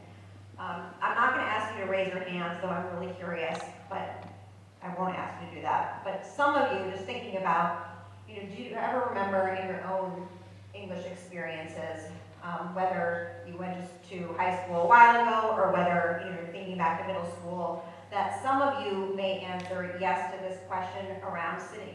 If you've ever remember sitting in an English classroom and grappling with really complicated texts and enjoying that process and enjoying that challenge, that some of you looked forward to unpacking a Shakespeare poem or reading a particular work by Charles Dickens or George Orwell or the like. And that part of it may not be something that you enjoyed initially, but working through that challenge you felt really accomplished at the end. We want to support those students who are saying, yes, that sounds like me. I love to read. And we want to support students who may say, that's not me. That if I were faced with that same text, I may find it boring or frustrating, or I may lose focus, and I may feel like I'm not supposed to be in this classroom because I'm not understanding it the way that I assume my other student friends are understanding it. We want you to know that we're here for you as well. That the diversity of what you all bring with your ideas, your different experiences, that is what makes an English classroom wonderful, is that celebration and that sharing of those different ideas. So while, yes, you may go into a classroom, I was in one the other day where they were studying Romeo and Juliet, and students were working in groups, they had directors' notebooks, and they were reimagining scenes and taking that and grappling with the language and figuring out how they would put this play on and put this scene on, and what would the music that they would use to accompany it, what would be something that they'd want to ensure that Juliet was emphasizing in her words to Romeo to really convey the emotion of that scene. And there was a lot of energy. Some students were really interested and couldn't wait to get to the costuming. Others were looking at ways to make some sort of like homemade lighting, and they were engaging with it. And then at the same time, I went into a class following that where it was completely different. The text was not so much about a high sort of like lexile level, which is the level of rigor in terms of the language, but instead it was about the level of rigor in the content. And students were studying Elizabeth Essay's Poet X. And when they were looking at this, in this particular classroom, they were talking about the way that the author uses sort of this juxtaposition to talk about personal and public selves, and that there's a tension between that happens in all of us. Students were scattered around the room. There was music playing. They were creating these images, doing like a body map where they were thinking about symbols that communicated what was happening with Xiomara and what the ways that she compose herself when she was out in the world in the way that she did that privately. And in those moments, we had students who were coming at it with like their artistic skills. One student drew this phenomenal mask over her face, particularly focusing on her mouth because she was afraid to like speak out in public. Another student was sifting through the text, looking for that poetic line that resonated with them to bring into the evidence. Another student was talking about how they could translate the slang that the main character uses because they speak Spanish in their home. And so the vibrancy of what that brought is another way that we think about it, that all of you all, whatever you come with, that we want to make sure that we are celebrating it and that we are allowing you to see the potential. So I also want to emphasize, just sort of in closing, that when we are honoring sort of what you bring to this, that we are trying to create a space that is sort of where the shows we're learning is as flexible and evolving as you all are. Our goal is to ensure that every learner sees their voice not just as an addition to the curriculum, but the very heart of it. So at Newton North, we don't just welcome diverse perspectives, but we rely on them. Thanks. Thank you, Melissa. So I'm in world language, and one of the, I think something that we all believe in is the attempt that we all are involved with, and all of our teachers are involved in, from going from a model of a kind of one-size-fits-all to a model that has firm goals and standards where we want our students to arrive, but understanding that students come from different perspectives and different experience levels, and that they need different on-ramps to start their learning journey. That's called UDL, Universal Design for Learning, and I think that's something that all of our teachers are committed to and really lean into. In world language, there's another powerful tool that we use, which is called proficiency. So the old style one model fits all would look more like a traditional language class, like when I started studying languages in high school, which is, okay, we're going to learn this verb conjugation, and then tomorrow we're going to have a quiz, and we're going to give you 40 verb conjugations, and if you can get 90% of them correct, that's an A minus, okay? And if you can get 70% of them correct, that's a C minus. Sorry, it seems like a lot. I got 70% of these 100 conjugations correct, and I get a C minus. So that's really the old style, sort of arbitrary measure, one size fits all. And it's also really about testing what students know about the language rather than what students can do with the language. What students can do with the language is called proficiency. And the proficiency model is something that we use in our school and in the middle schools as well to assess and to help students gain ever-increasing proficiency in the language. In fact, there's something called the Actual Proficiency Scale. The American Committee for the Teaching of Foreign Language has developed the Actual Proficiency Scale over the last 50 years, and this scale has 5 levels: novice, intermediate, advanced, distinguished, and superior. Those are the levels, and each of them have 3 sub-levels: novice, low, mid, and high. So really there are 15 proficiency levels for each of the 4 skills in a language. And what this allows us to do, it allows us to really assess what a student can do with the language rather than what they know about the language.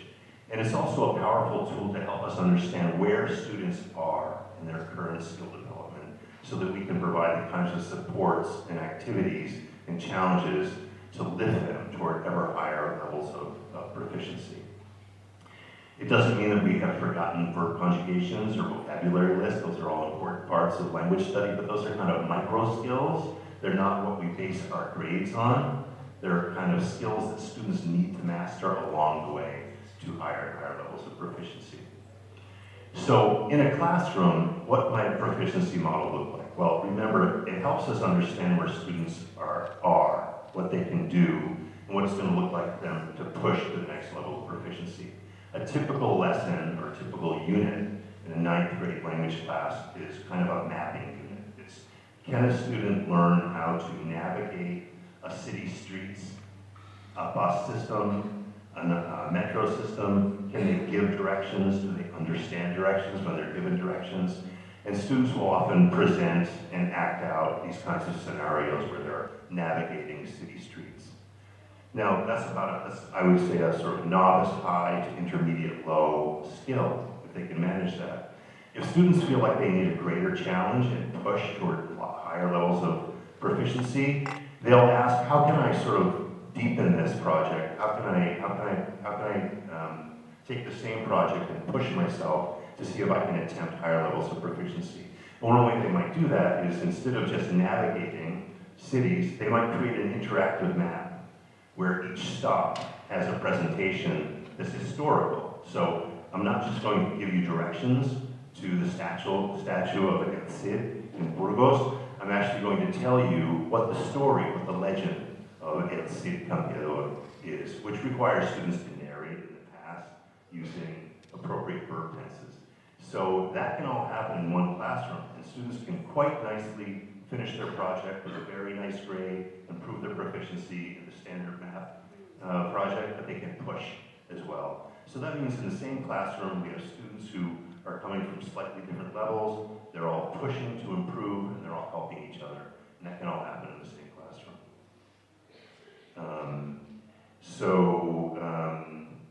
The other thing that's really great about that is, I think that when you have a diversity of students, which is a reality, it's not like something we must have diversity in the classroom, it's a reality.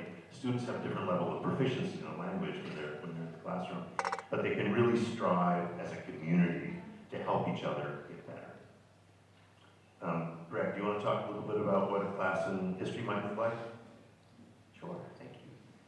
I'm glad Heather started by asking you to remember the massive numbers of physics problem sets.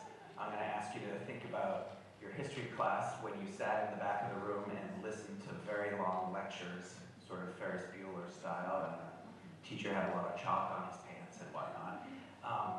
And I would imagine that you might remember that, but you probably don't remember very much of what you learned. And we know from research that, in fact, we don't learn best by being taught to, despite what we're doing here.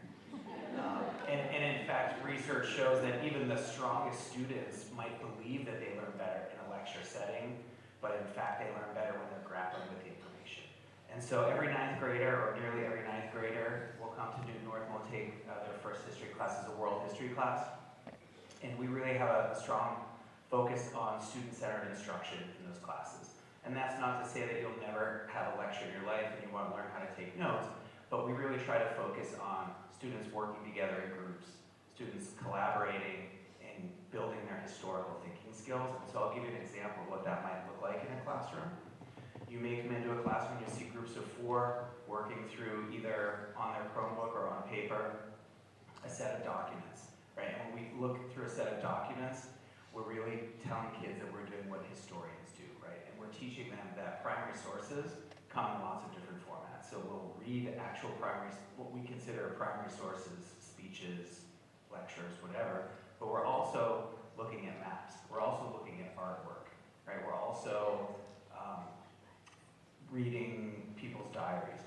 And what we're trying to do is make meaning of that information, because our goal as a department is to really have students leave here understanding the world around them, and that starts by building that foundation in ninth grade. And so while you may see lecturing happening at times, you're going to see those small groups quite a bit, and you're going to see kids learning those skills of collaboration, but you're also going to see kids learning the skills that we know are 21st century skills, although we're almost quarter to maybe they're 22nd century skills, presentation. Right, and so we'll be working on a lot of presentations in ninth grade and actively teaching our students how do we do that? How do we put up a slide that looks as good as this one, rather than one that has 1,000 words on it. So that's just a little bit of a peek into what you might see in a world history classroom at ninth grade.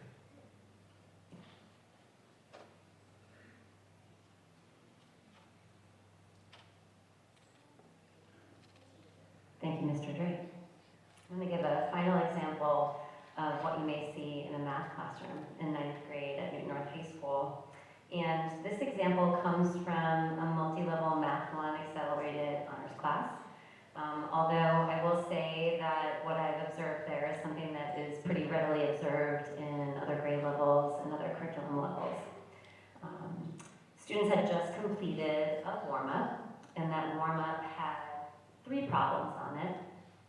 And during the time that students were given, some completed the first problem, and some got through all three, each of which had increasing depth and complexity to it.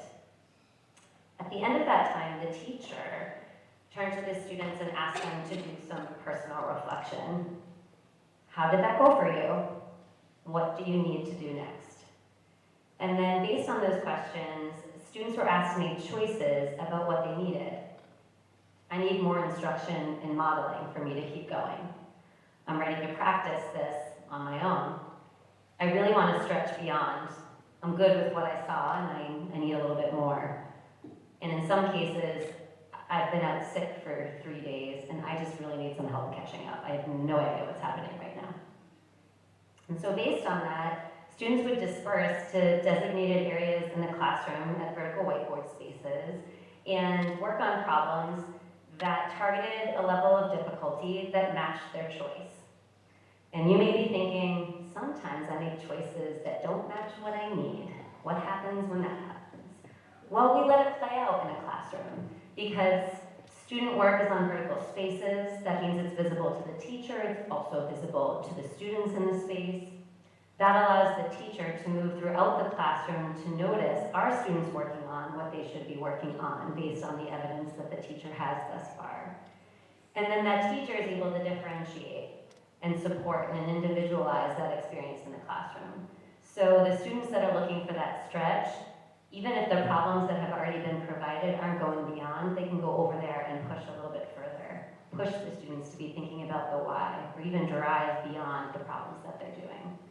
For students that need additional support, that teacher may go over there to provide support or may encourage students to work with one another so that they can support one another through that process. And there may be times where a teacher goes up to a student and taps them on the shoulder and says, I'm not sure that this choice of where you are is matching where I think you could be, and encourages them to be working in a different space based on that. So my reason for sharing this with all of you is because our math classrooms certainly look a lot different than what a math classroom looked like when I was in high school. And importantly, when a lesson is set up like this, we're helping students to recognize the importance of making mistakes and learning from them, acknowledging the varying strengths that are in the classroom, and that not all students are going to be at the same place at the same time. That's just not how humans operate and how learning works. We are encouraging students to develop their communication skills and to make sure that they're talking about their math learning, not just doing, that they understand the why and can explain it to one another, and that we can stretch and support students within a classroom. You've heard a lot from folks tonight about how there's varying strengths in that space. So you may remember in our school experience that often the expectation was you learn everything in that class block, and if you needed any help, it had to happen outside of the class block or outside of the school day. And so part of this example is also demonstrating for you the ways in which Newton North educators are really investing in the quality of their instructional practice so that students are able to get as much support as possible during their class time. Thank you, everyone, for giving an example of what instruction looks like in your district.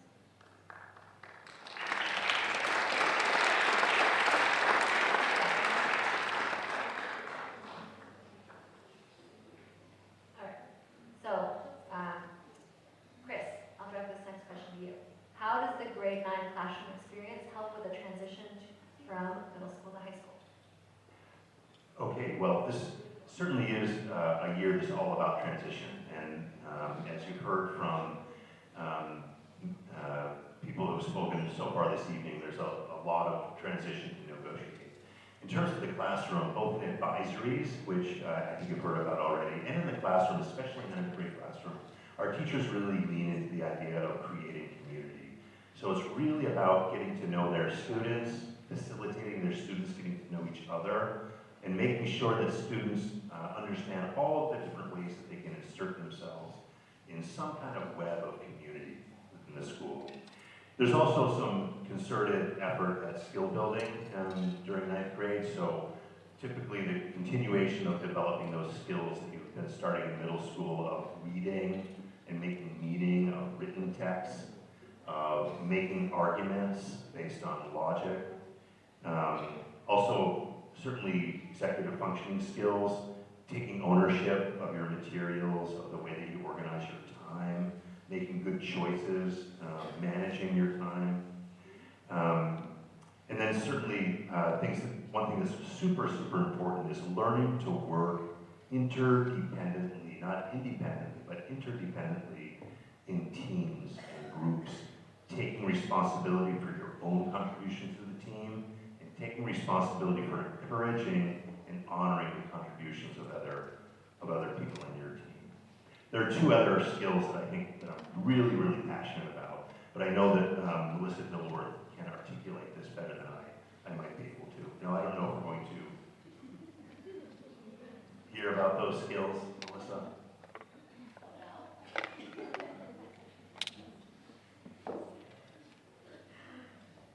I should say yes, thank you, Chris, for that setup. So there is a question around, like, well, you know, what do we do if a student comes home with a concern, right? That this time is exciting, but it's also challenging in terms of navigating.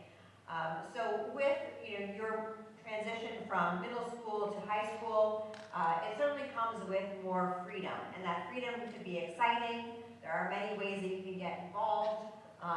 You eventually move to like an open campus where you could leave the school. And for some students, they thrive with all of those different opportunities and that newfound freedom. Other students, it's not as easy to navigate. And as we were talking about choices, that sometimes is a little bit challenging, trying to figure out like what's the right level of free time that I need to have in my day in order to make sure that I'm doing my work and have time for extracurriculars. What are some ways that I can take something beyond just sort of core academic courses and really pursue something that is in our career and technical education program or fine and performing arts program. And ultimately, you may decide, students, that there are moments where you're like, okay, this is just not working for me. I go to a class and I don't know anybody. This doesn't feel good. What do I do? Or, wow, I haven't ever earned a grade like this before. What do I do? This doesn't feel good. And we know that those moments can be challenging and disconcerting. But we want you all to know that everybody is here to support you. This is really about sort of transitioning from perhaps having more focus with your families and making sure that everyone thinks like it is a joint decision. And now you're starting to make more decisions for yourself. And what does that look like in high school? And so if you do find that you have one of these conflicts or something that is concerning, as Wes Wooders talked about, you can go talk to your counselor, you can go talk to your dean. We department chairs are here to help navigate these conflicts and conversations. But ultimately, you'll know in the first few months of 9th grade, all teachers work very hard to get to know you. And the goal of that is to be able to build a bridge so that you can talk to them directly, that you can ask those questions. So we are here to help you advocate for yourselves, to build that resiliency, to navigate with support, but also to see like, hey, I can do a lot of this stuff on my own. We're here for you, and we're excited to see where you take your journey at Newton North. I don't know who's next. If we do the last question quickly. No other questions.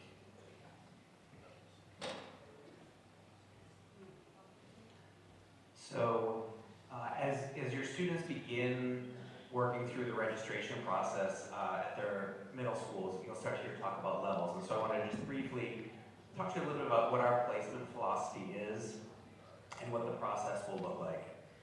So it's really important to us that all students feel both appropriately challenged and appropriately supported. And we mean that both within a single course, but across their entire course load. So we really focus on balance. There'll be times when a student may choose 1 or 2 classes where they really want to stretch themselves, and there may be 1 or 2 classes where they feel like they need more support. We also believe firmly that students are key players in the process of deciding what course is most appropriate for them. And so they're a part of that placement and registration process that leads to the decisions about what level they may be taking. There are conversations between students and teachers so that students can share their goals and teachers can share their observations and evidence of learning. And there's always an opportunity for students to reflect and identify strengths in areas where they can grow.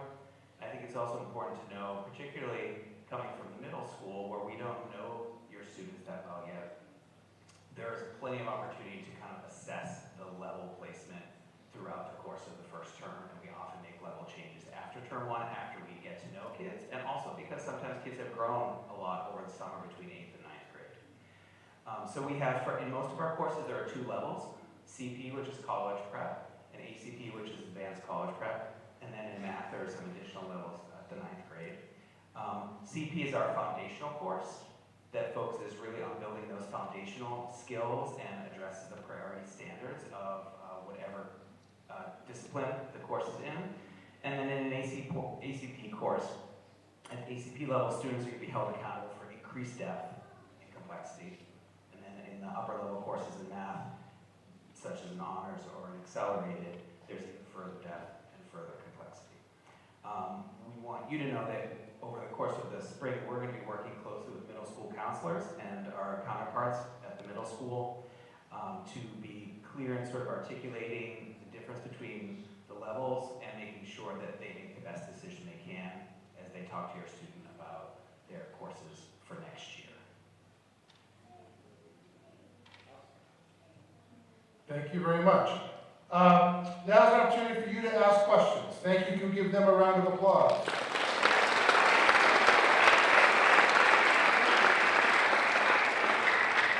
And I have to say one special shout out to our students. I noticed this a little bit last year at 9th grade night with our 9th graders, but I want you to send a message to your middle school principals. I want you to say that Dr. Turner says thank you to them for the yonder pouches.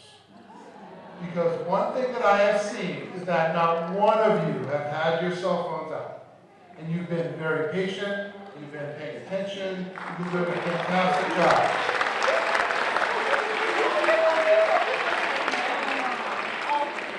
And students, you're more than welcome to ask questions as well. Parents, you're more than welcome to ask questions. Amy is here, I'm here, we'll walk around. If we are the better person to answer the question, we'll answer it for you, or these 5 can answer questions for you. We have a question here.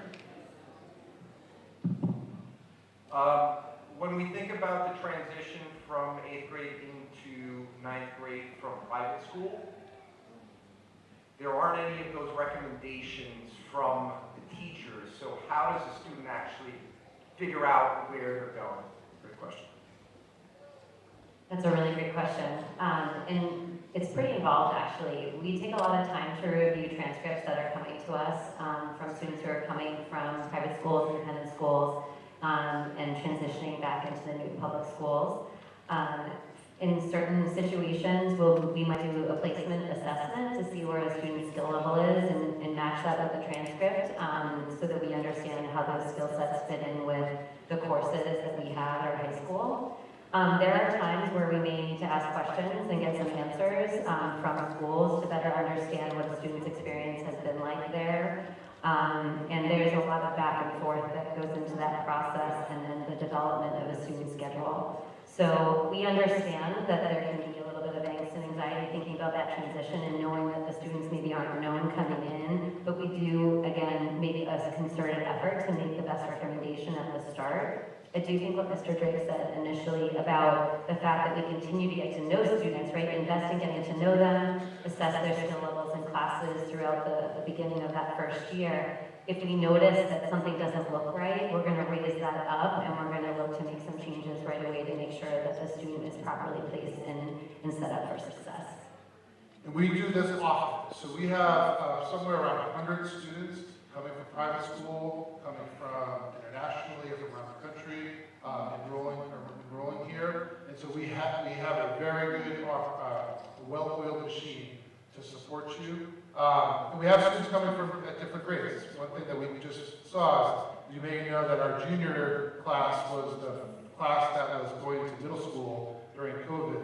And what we discovered is that's actually our largest number of new students are in our junior class this year. So it's those students coming back from private school in junior year who went to private school in sixth grade. So much so that we're actually back to our projection numbers pre-COVID. We're about 20 students beyond what we were projected. So we're really excited. So for those of you who are not currently in public schools, we are very well versed in how to support you. We know a lot of your schools, how to support you in your transition, and as Jen just said, how to support you in your academic needs as well in your transition. Other questions? Questions back here?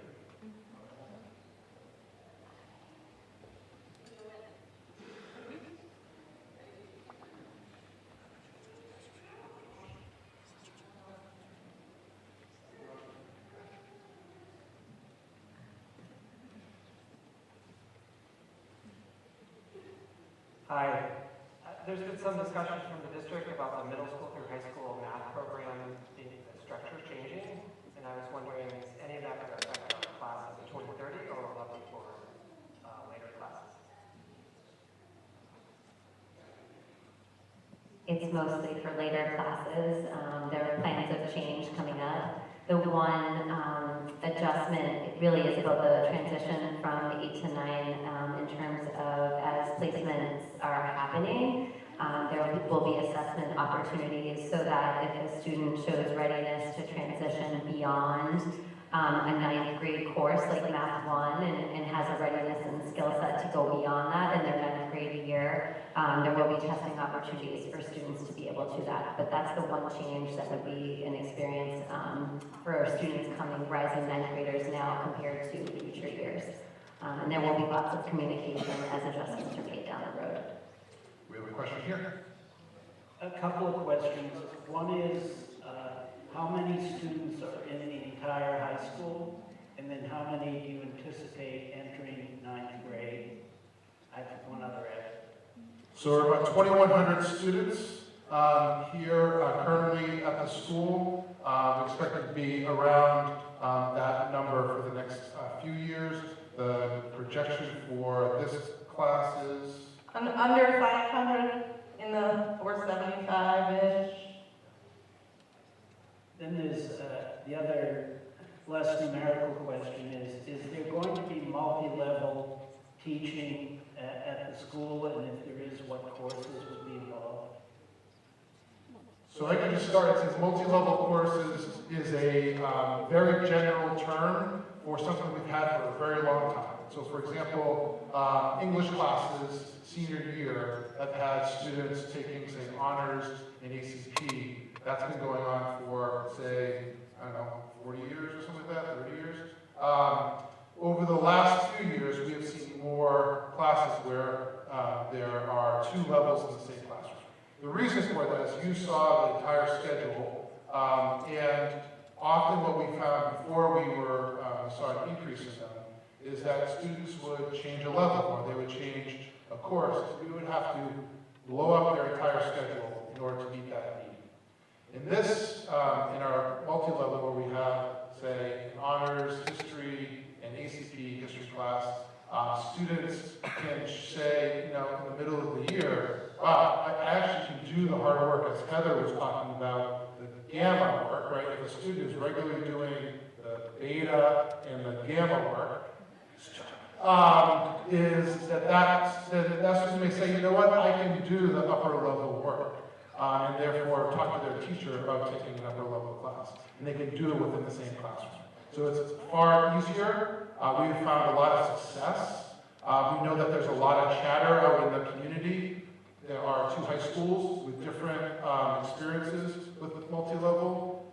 The reason for the presentation they just gave is to show you the level of thought we have done as we have increased the number of multi-level classes in the school. And so there are multi-level classes. They described some of them in 9th grade physics. history, English, and math. Oh, excuse me, physics and math. Excuse me. So how does the system of like credits work? Ms. Winston? So classes that are a full year are 12 credits because they meet 3 times a week for 4 quarters, 3 times 12, 4 is 12. Our semester classes are 6 and our quarter courses are 3. So students have to carry a minimum next year of 76 credits because it's 72 for their 6 blocks. And then for the first time soon, next week, we'll be awarding credit for WIN and advisory. So the minimum load will be 76 credits. Other questions? Question down.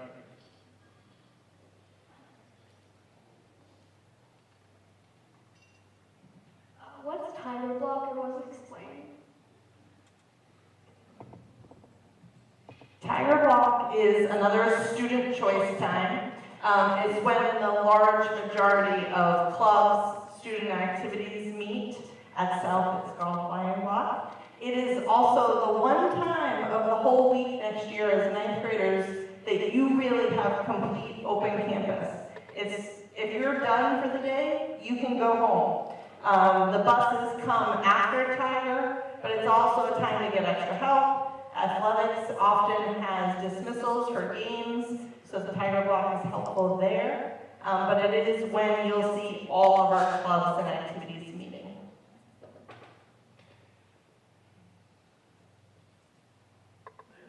I noticed on the sample schedule you showed us, Q1 and Q2 was PE. Is that true for all 9th graders? It depends.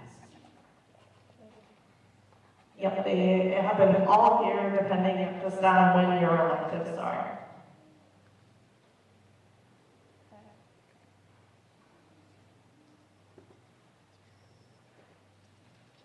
Do you have some statistics in terms of the school rankings and in terms of the statistics in terms of what kind of universities people from the school go into? Sure, so we do some analysis, particularly around college placement and matriculation.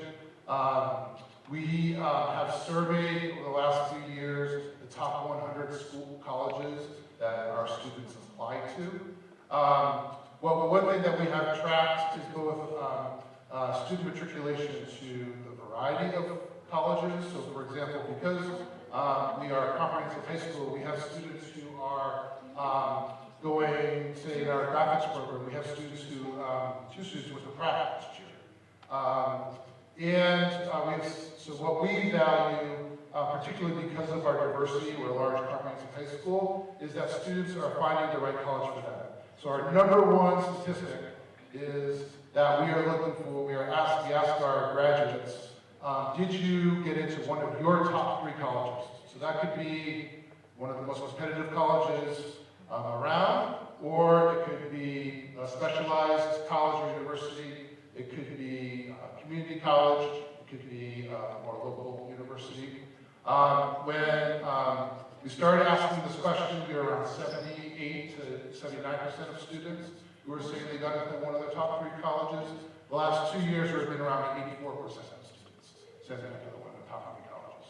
So for us, that is like our sense of pride in terms of the range of school that we are.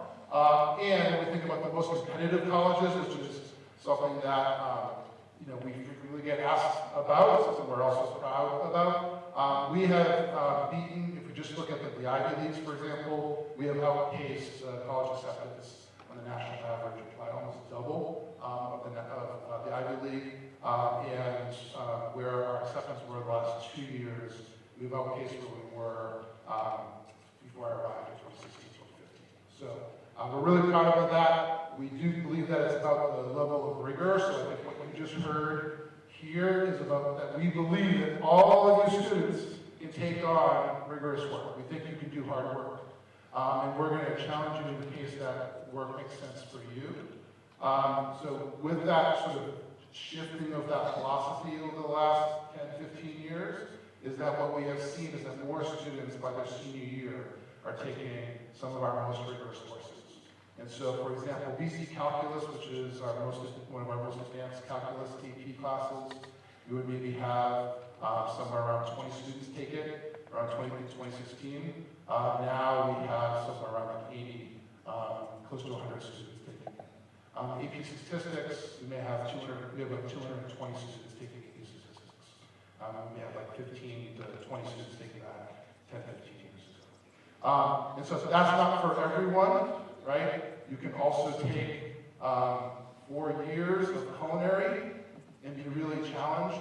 You can know that you are playing a sport, you're doing theater Inc., and you want to find balance, as Mr. Roderis said, right? So it's really important. There are students who get into competitive colleges here and take ACP classes. So it doesn't mean you have to take all honors courses here. That may be true in other communities. So you may hear friends in other schools say, well, you have to take all honors courses. That is not true here because of the level of choice, the level of challenge that we have here. We really think it's important to have balance. And colleges know that about us. They know that we profess balance so that you can really lean into your passions. Because what is unique about us are all of our electives, all of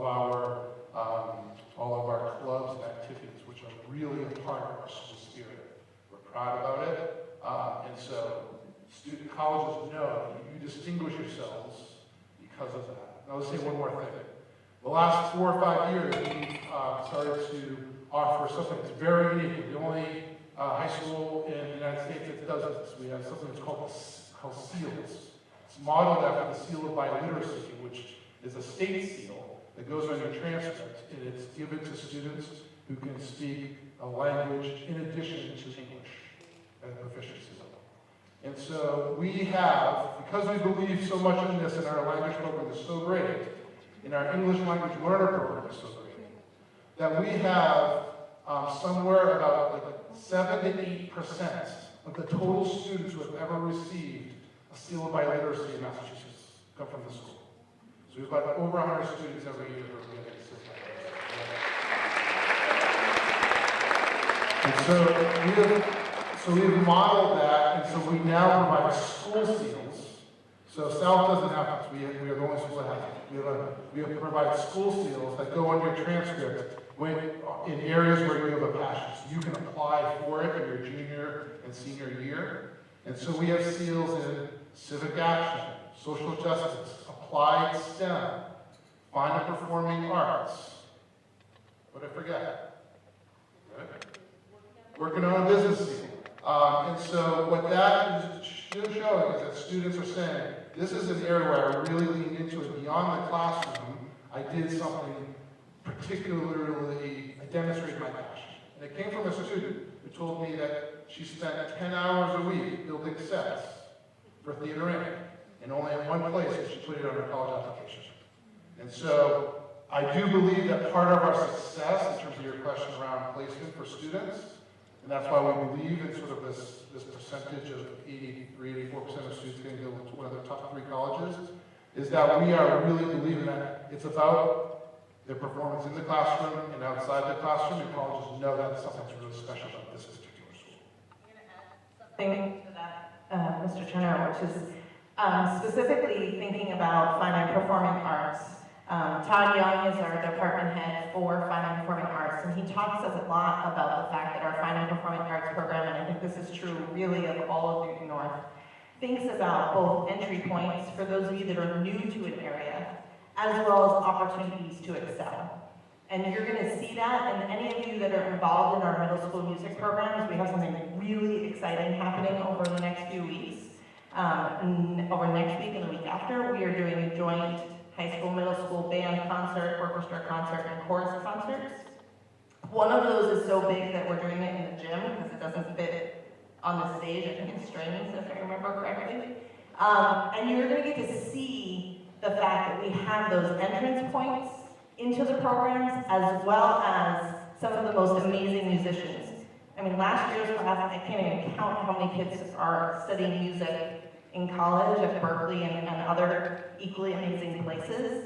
And those are the kinds of things that we want kids to think about, is both, let's try something new, an entrance, like Todd says, we're a school, we're here to teach you. If you don't know how to draw yet, you take an art class, but we're also here to support those art students who are going to go on to RISD and Pratt and do all of those amazing things. And that's true across the board. So I hope lots of you are going to be here for those music concerts.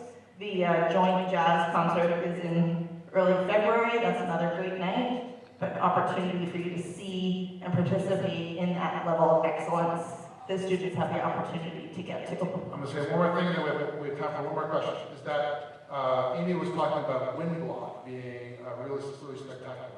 But when we built our new schedule, there was a lot of skepticism whether this was going to work. And one of the most skeptical departments was our fine and performing arts department. Teachers said, you're going to ruin our program with this new schedule.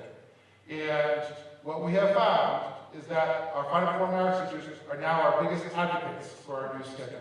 And that's because students who are not able to get into some of our arts programs or may not be able to fit into their schedule can sign up for a wind block and learn how to play music.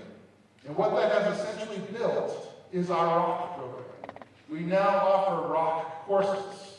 We now have so many rock bands that we actually had a night last Thursday called Rock Night. And we have a rock day where each band gets an hour gig during the day in front of their classmates to play music. Very different than the garage bands that we had when we grew up, but very cool in that we've grown this program. And that it really was a launching point from our wind blocks. Something that we didn't offer. And now students were saying, well, I want to learn how to play guitar. And they were able to learn guitar during wind blocks. We're going to do one more question. Right here.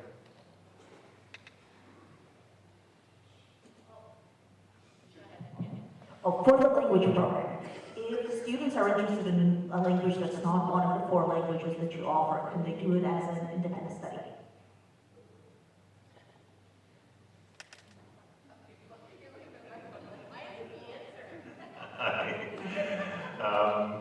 So in order to do an independent study, which is actually a formal thing we do at the high school, you have to have a teacher that you can work with. So in my experience, it's never been done. But we do have teachers who speak other languages than the ones that they teach. And it's something that I don't see why it couldn't be formalized. We offer independent studies for students who need to take a course that is just not offered, right, in the regular day. So I would imagine that that's probably something that could be established. And what we'd also say is that, so the students could also form a club, right? That could be one way. The superintendent is also interested in seeing other ways that students could access courses. But we also know that some of you take courses outside of public schools. So I know there's like Hebrew classes, for example. Students, we can take those, if you take a class where you get credit, we will staple it to your transcript when you go to college. It's not part of the Duke North transcript, it's something we can staple to for you, just demonstrate what you took those other courses. Language is probably more popular places where that happens. It doesn't happen a lot, but language would be the place where it's most common. Because of a lot of cultural languages. All right. I am very grateful for you. Your patience.